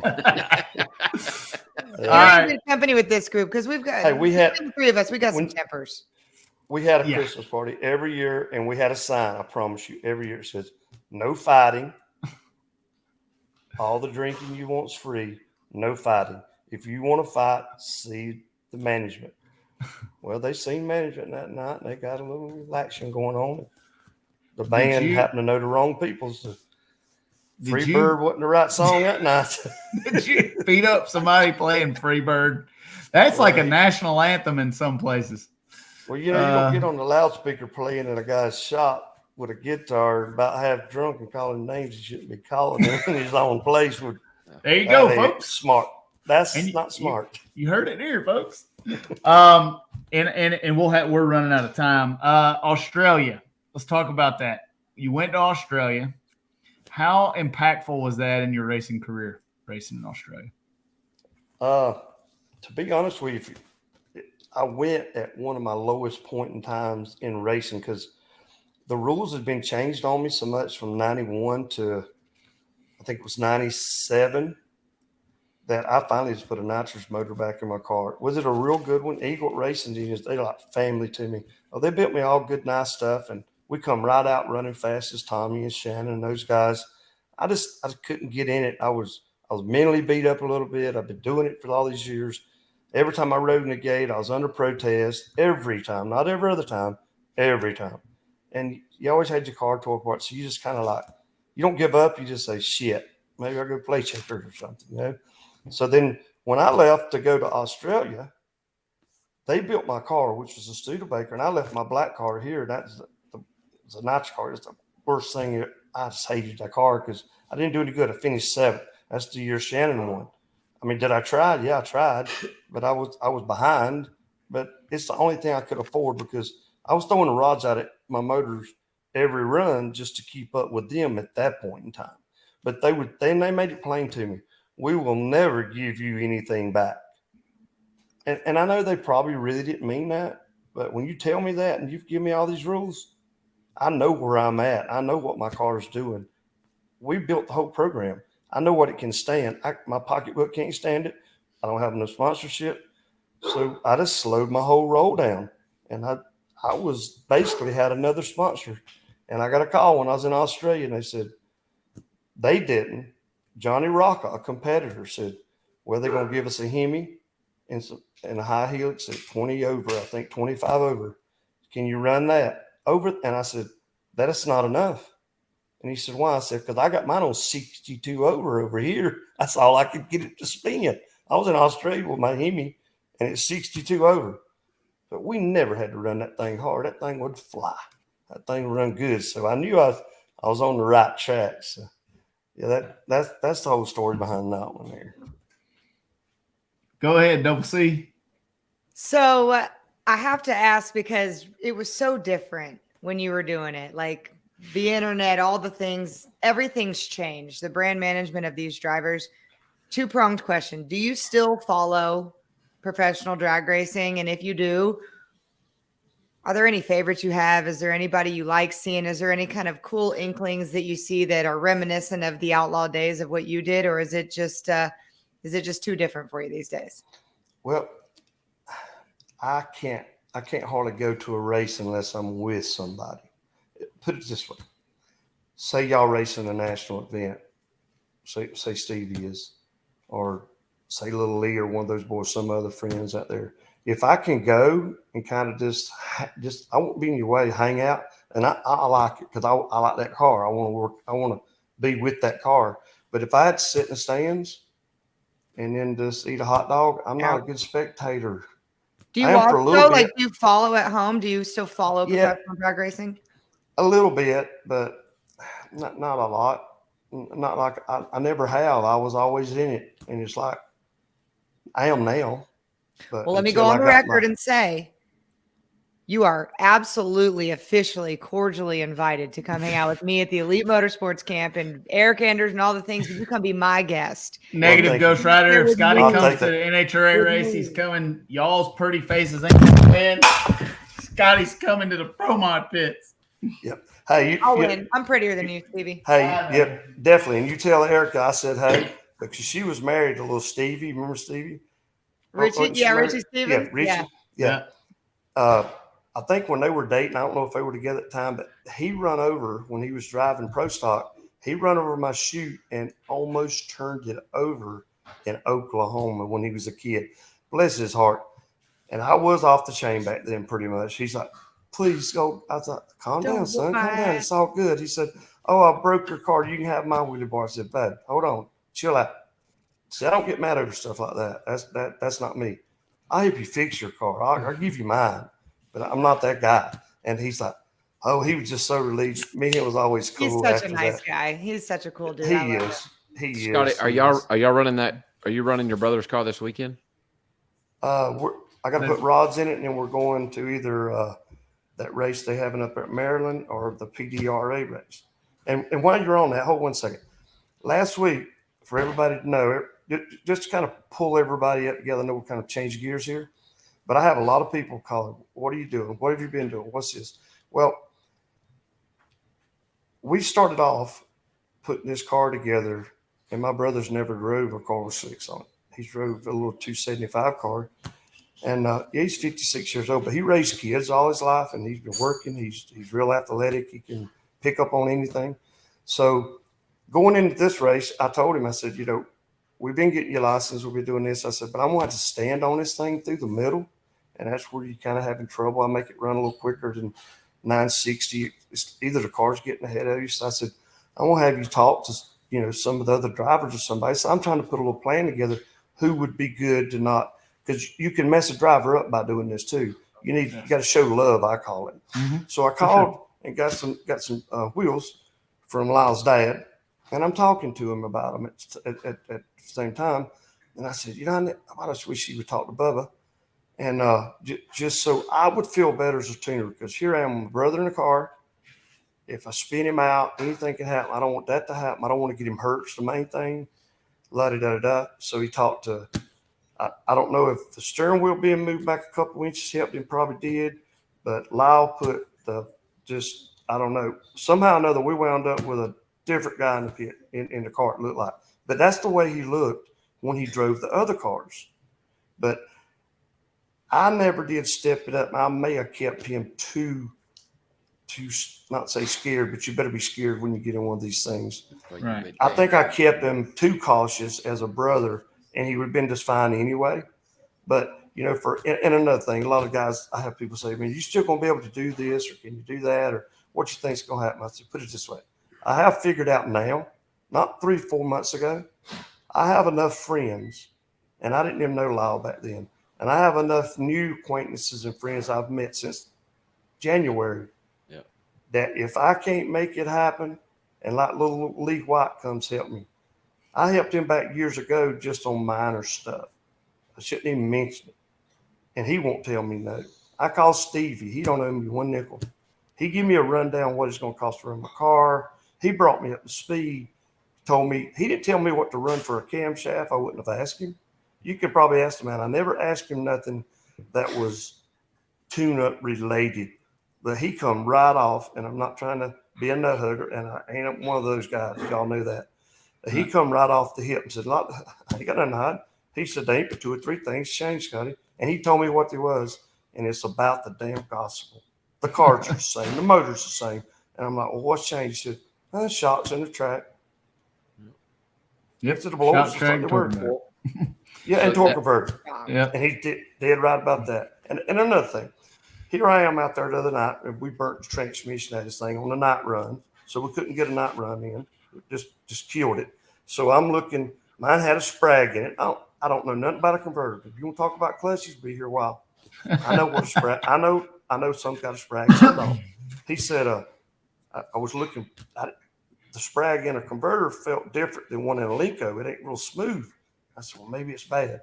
So there's only one person out that night, and it was Melanie's husband. Yeah. And I remember when he first come up, and I walked over and I said, you don't have to run a chance converter, do you? He said, yeah, and I had my stator with me. And I said, well, just you don't have to tell me nothing, but do I need to take this thing out and take the sprag out or whatever? He said, I would. He said, if it ain't broke, it will break. The sprag will. And I said, well, okay. He said, well, it's going to do this or do that to your converters. Got to be ready with that. I don't want you to do it and it mess you up. But so here I am. All right. You say it's a little better here, a little there. I adjusted the tune-up for it. Car goes right out there and runs. When Lee come in the next day, naturally, I'm going to say, tell Lee what I done, because Lee was babysitting me this past weekend. He would help me do anything. The tune-up out of our car is what we went so fast with back in 08. It's the same nozzle area and stuff. But as far as the grid and stuff, it's all different because we didn't have all that back then. So, and Lee's helped me with some of that through the middle. Don't do this. This blower, I'd never run a screw but twice in my life before I went. And he's not going to, I don't have to ask him. He's not going to let me sit out there and look like an idiot and suffer. I done seen it. I don't have to ask him. If he sees I'm looking stupid, he knows me good enough to walk over and say, hey, look, old man, you ain't doing too good right here. You got to fix it. How you fix it? He just walks in the trailer. I'll see you later. That's what I was love. A real friend. Yeah, that's what I love about our community. Yeah, and that's what I've told my brother. I said, I'm glad you brought that up, the community. I told him, why would they help you like that? I said, it's what we call love, the drag racing love. You'll get all you want as long as you will give it back. Yep. I said, I said, nobody wants you to give them a tune-up. But people, you need to give them parts if they need it. You got to help them. Always have. 100%. All right, we got two actually. Last question for me. What is next for Scotty Cannon? What do you want to do?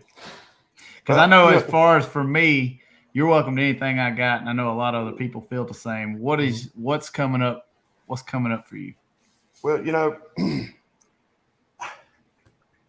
I'm at a real difficult place in my life because when I was younger, I knowed, and that's what I pursued. I wanted to sponsor and drive and race, just like you have and everybody else has. But now that I'm older and my health seems to be about the best it's ever been, I don't drink anymore. I got to have a clear head. I don't care what no one says. I practice with my simulator and stuff, and I'm as quick as I ever was. Now, I was slow sometime racing. Like I said, if you got somebody too tense, you don't go try to cut an O2 line. I don't. That's not my way of doing it anyway. You just race to race. So, if the stars and moon lines up, I'm okay if we just had some sponsorship and run my brother's car, which he'll probably run anyway. Now, if the stars and moon lined up for Scotty, I'd love to team up with somebody or have another car and then just have two cars and crew chief one in one place. And I won't back in. I'm going to get back in if I have to wash somebody's damn tires, but I don't know where because the problem is I can do it all sort of. I ain't going good at none of it, but I can do it all. Right. So anything anybody wants or have me do everything. And it's not about as much now as it used to be about the money. It's never been about the money, but you do have to have enough to do this. Yeah. And the money thing has got worse. But when it comes to me personally, I'm not set for the rest of my life, but I can sit here and probably be okay. But I don't want to sit here. I want to go out and race. I want to have some fun. I want to hang out with y'all. I want to talk shit like this over a beer with y'all. I won't drink. I'll drive y'all around. I can see that happening and everybody else. That's the time frame. That's the mind frame I'm in. I need you to come to the pro race at Bradenton in February for Flow Racing. I haven't asked nobody. I have bosses everywhere. I don't care. I'm doing it. You need to come and help me on the microphone at the pro race in February. I'll get with you on the details. You name it, honey. I'll be glad to do it. Well, my wheels are definitely turning now, folks. Yeah. Let's see what kind of crap I have laying around. And Lyle, we're gonna see if we Lyle put some has- together. Lyle has the hammer of the last question. Actually, mine's not even a question. I just wanted to. So a couple weeks ago, Scotty's already started the story, and I just want to thank him for it, really. But my dad's on the phone, and I don't know who he's talking to. You know, we've worked with Scotty on a couple sets of wheels, and he gets off the phone. He said, "Hey, Scotty wants you to call him," and I'm like Scotty who? You know? He's like, Scotty Cannon. I'm like, you shit your pants for fucking what? What could I possibly do for Scotty? You know, and it literally, I'm like, I thought about it for a second. I'm like, why? Like, what would fuck it? You know, I mean, I've got Scotty's number, you know, and I dialed him up in my phone and I called him, you know, and we talked for a second, and you know, and you asked me, you said, "Hey, would you be willing to talk to my brother about driving this car we've got?" You know, and I'm like, "Well, yeah, but about what?" You know, and he's like, "Man, you know, and you told me, you know, I've been out of the game for a long time. These things are different, you know." And Scotty, you and I hung up, you know, and I drove for another 30 miles, and I'm like, in silence. Scotty Cannon just called me. You make me feel too good now. No, shut up. Just fucking think about growing a mohawk for a second. I know it's tough for you, but anyway. But you know, and I'm like, Scotty Cannon just called me, or asked me to call him, and I called him to talk to his brother about one of the best to ever do it, you know. And Scotty, I may race for another 1 year, I may race for another 100, but that day, I will never forget, ever in my career, will I ever forget the day that Scotty Cannon asked me to talk to somebody about driving a Pro Mod, you know, and whether it's dumb luck, whether it's God-given talent, whatever I have done to have proved myself for you to confide in me to coach someone else that is a part of, and, you know, Bubba's in your circle, right? Like, that's tight-knit shit right there. That's my brother. You know, and like we're the only two left in the family. I will forever be grateful for that day. You know, the fact too, that I've proved to somebody like you that I am somebody you would trust to talk to your brother. And you know what? Fuck moving the steering wheel. I'm gonna think from here on out that my conversation with Bubba about just hanging on through the shimmy zone. He told me that. If the reason he's drove good, then you know what? I don't need to hear anything else. But thank you. But I'm going to tell you what he told me, though. Listen to this. He went out there, and it started doing that crazy quivering where I could see it on the and so he let it go so far, and then it finally spun out. Yeah. He came back. He said, "Well, I know not to let it quiver that long. Kyle said you'll know." Yeah. So thank you. See there? But no, the reason I'll tell you why I picked you. Me and you've never spoke much of that at all. And I said hey to you a bunch of times, seeing you fit. You're one of the most versatile drivers I've ever seen. I ain't gonna lie to you.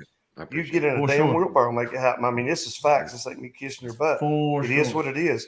So, you know, if you wasn't as good as you was, I wouldn't have called you. Well, I appreciate that. That's how good you are. And I did tell him.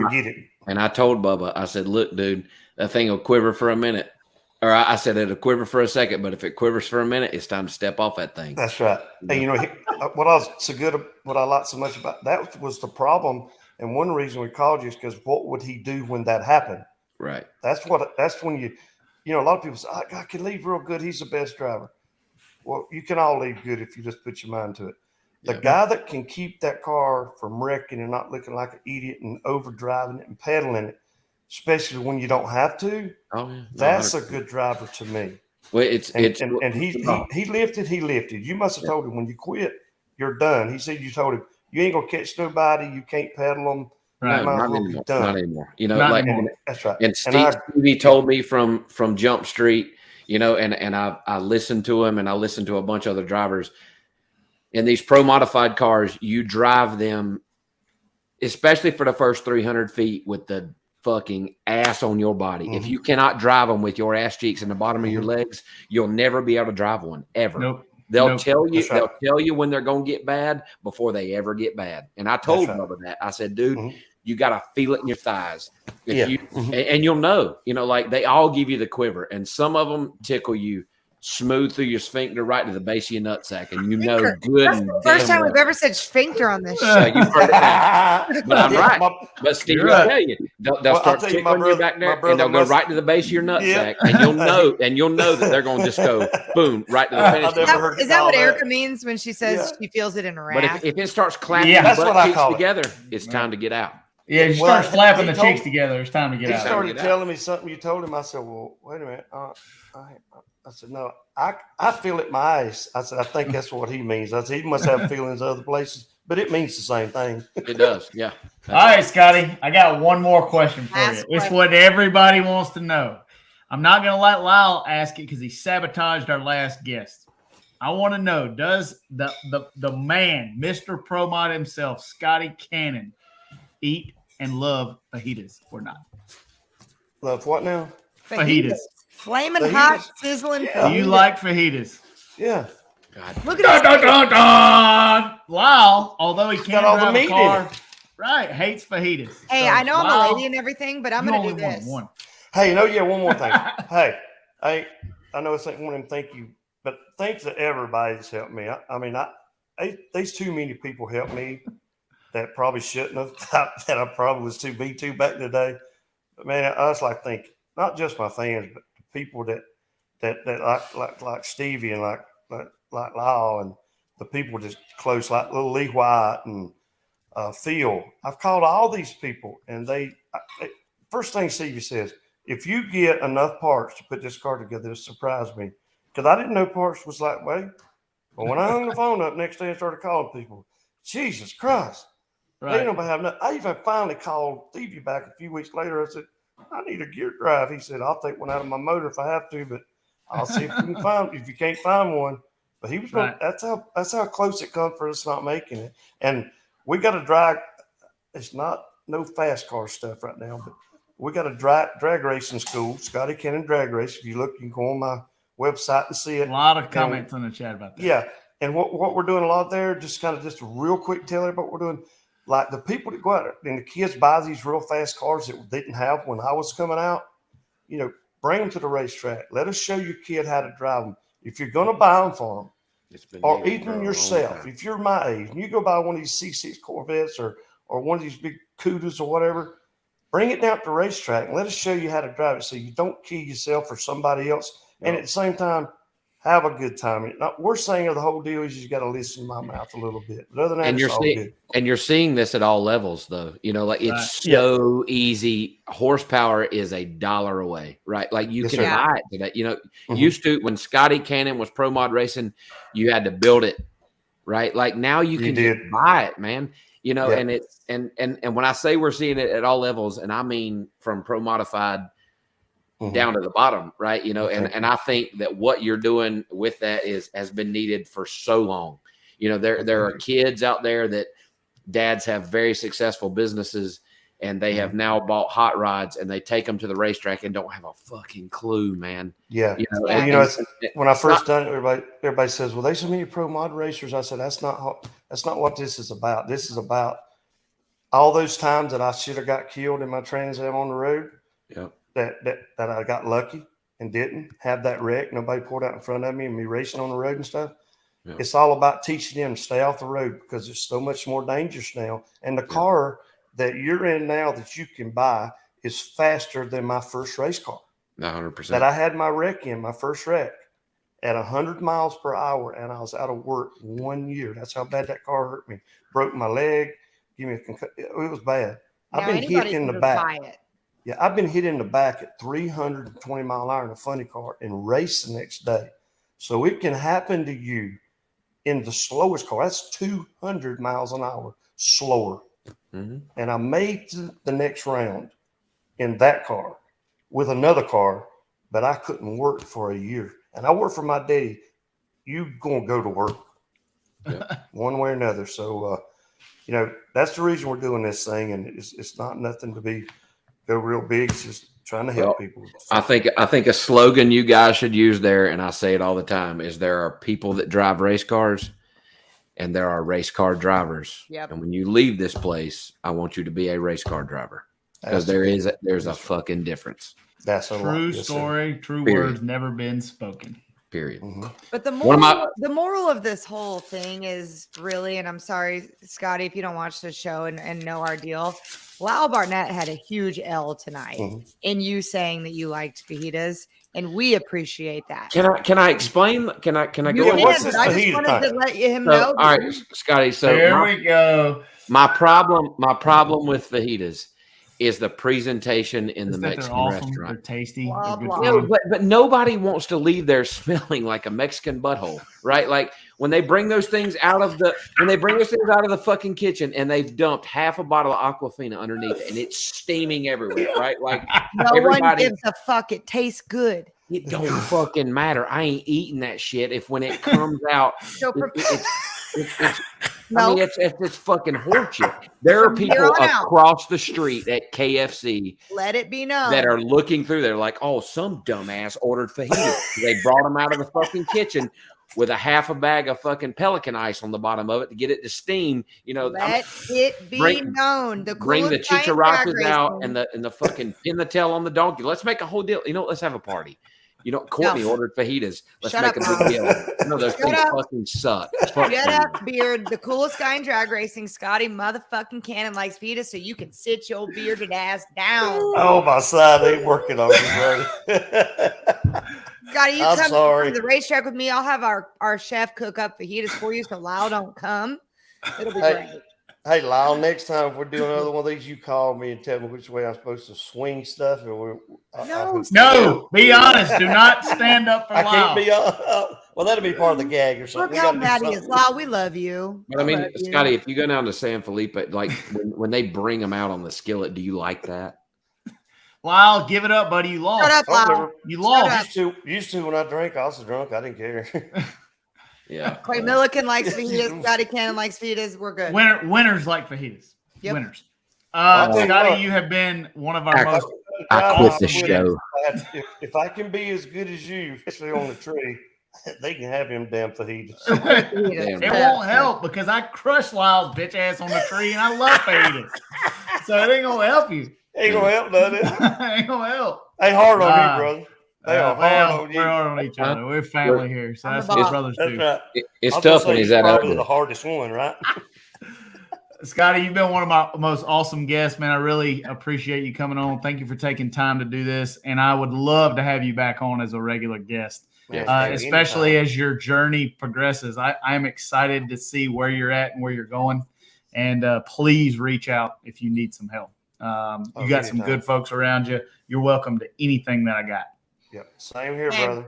And thank y'all so much. Yeah, thanks, Scotty. I appreciate it, buddy. Thank you, man. Thank you, we love you, and we'll talk to you soon. Have a good one. Oh yeah, Lyle, send me a check. Send me a bill, and I won't send you no money for that confrontation with my brother because his head swelled up. You didn't tell me it had an after effect to fix him. It's like a hangover. So he's got a swell up head right now. We're never going to be able to replicate this show again. We may as well retire the Shake and Bake. Just quit. This is the last episode 22, last Shake and Bake show. We're out.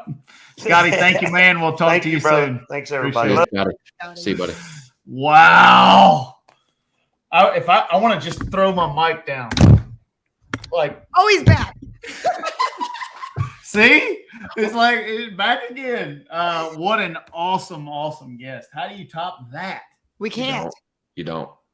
We can't have a guest next week. It's got to be the three of us, and then we got to figure out how we're going to recover from this. Yeah, but that 8,000 viewer number is going to go to like fucking 200. It's probably going to go to 200 in about 30 seconds. Yeah, everybody's like, Scotty's gone. We're stuck with the rednecks. All right, we have a lot to cover that we didn't get to. We're not going to get to. I want to give away a flask. Let's do a little trivia. I am excited about my trivia question. Last week we gave away. I decided I was going to give away some money. And our winner, if I can find it, of the cheese wagon is dun dun dun. Mark Banks, Shake and Baker got some cheese. I sent him a burn up Shadow piston sleeve. What do you think that dog's name is? Fred. Peter.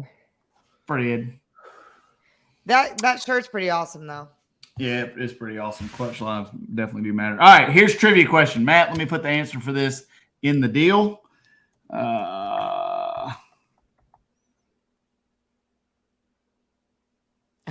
All right. Saw your private chat, Stevie. Me? I just saw that. Okay. All right. Yeah, yes. This I is wish gonna be y'all fun. could see our private chat.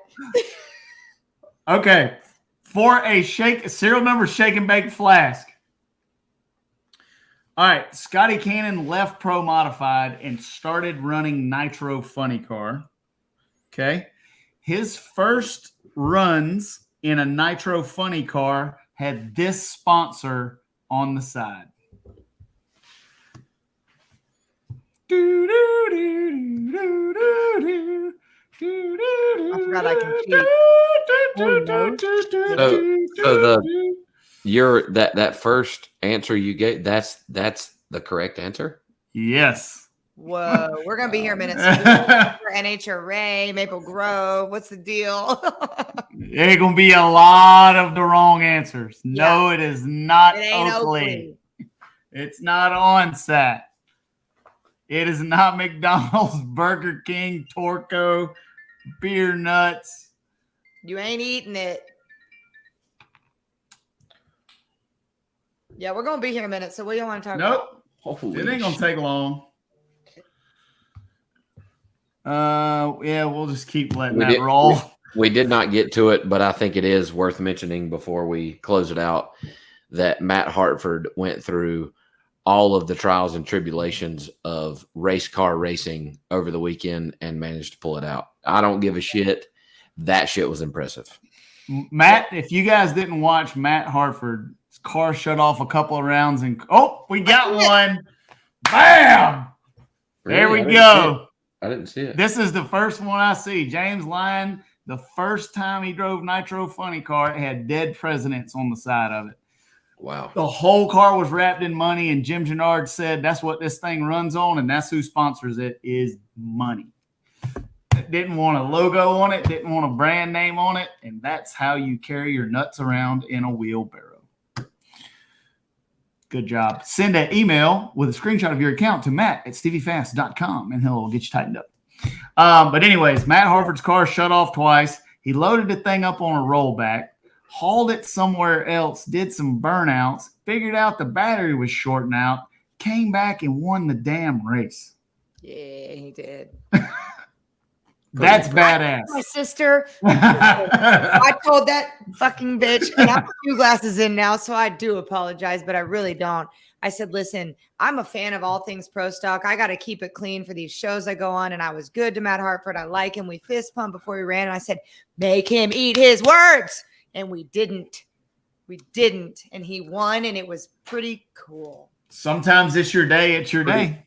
Cool. And Matt Smith is getting hot when it matters. Yes. I will say, though, if we finish that race on Sunday, every fucking thing's different. It is. It is. And I've won races on Monday. It is different. Yeah, it's different. But sometimes it's just not supposed to happen like that. Maybe as fans, we get to see a pro stock showdown that we wouldn't get to see if that race happened on Sunday. We still have no idea what happened in that right lane. We had the car. It was a backwards fucking wheelie. That was so aggressive. So yeah, I saw a lot of folks spun out. In similar fashion, Doug Coletta blows a tire. They go to a backup car and laid the long dong out there and wins in top fuel. Dude, and they did the Coletta mosh pit. They piled on top of each other. It was so sick. Chad Green is going to win. I'm going to keep picking him every single race. I was thinking of you up on the starting line. Me too. I said, oh, God, Stevie Fast has finally got his wish. Nope. I'm picking him for the damn next one, too. Man, we got a lot of and they made a damn good run. And they did. They're going to get it. They're going to keep getting it. Listen, Chip Ellis, if we're just going to rip through this shit real quick, Chip Ellis coming in on the last second, being able to just fill in and making it all the way, won the race if he wanted to. Won the race if he wanted, right?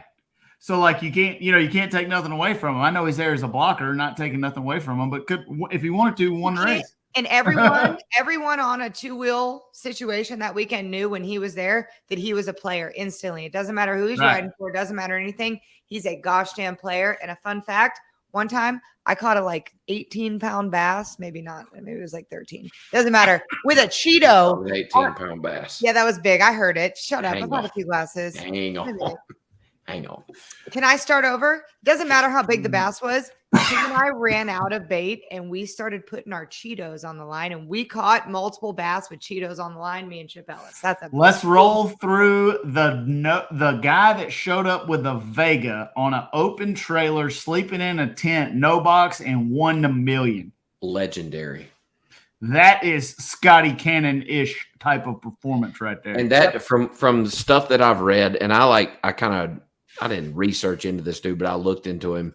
Like, he kind of scraped some shit together to go, right? He did. You know, like it isn't like he was, oh yeah, I'm going to the million. You know, he's like, and the only day of that he ran was the main event.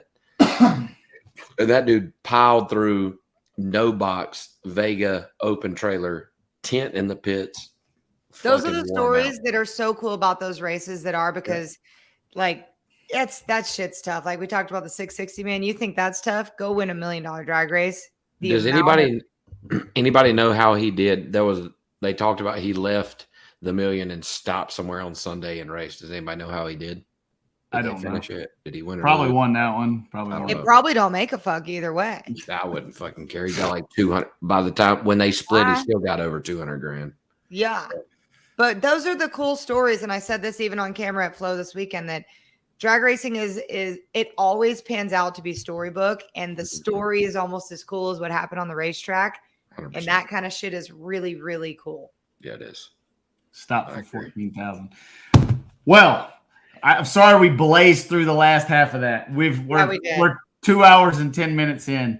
I think this has been one of the greatest shake and bake shows we ever had. Yeah, I am absolutely fired up to go work on my race car right now. After having Scotty Cannon. Matt, what you got? So as I was watching the show, obviously on the backside, I'm sitting here like looking at these glasses, and I thought they were awesome. So I was like, I'm gonna go find me a pair, buy me a pair. I'm gonna get Scotty to sign them for me. And then I went and found, and this is what I kept finding. I was like, okay, well, never mind. I'm out. Yep, Stevie Fast don't pay you that much. I think they're worth that.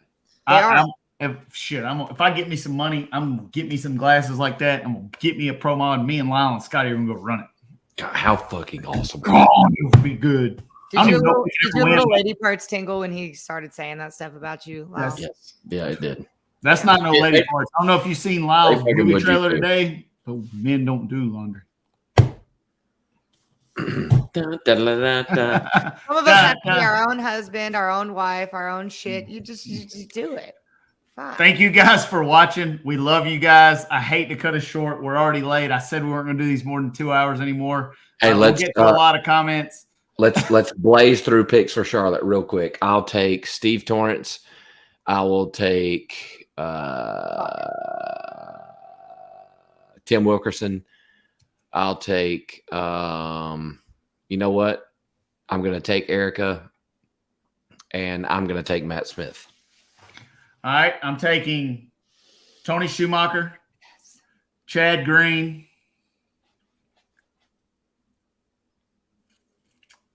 Dallas. I'm going to pick Erica too, and Gage. I'm going to go Torrance. It's got to happen right now. I'm going to back-to-backer for height. He gets hot when he gets hot. That's not a bad pick. I just didn't want to do it. I don't either. And I like Robert Hyde. I don't, but that's what's going to happen, I think. I'm going double E. And Smith's not doing 3 in a row. I'm going Gage. Sorry, Matt. That's not a bad pick. I got to write it down. We'll talk about it after the show. Don't go nowhere. We got to handle that. Thank you guys for watching. We'll see you guys in 2 weeks. Matt, roll that beautiful bean footage.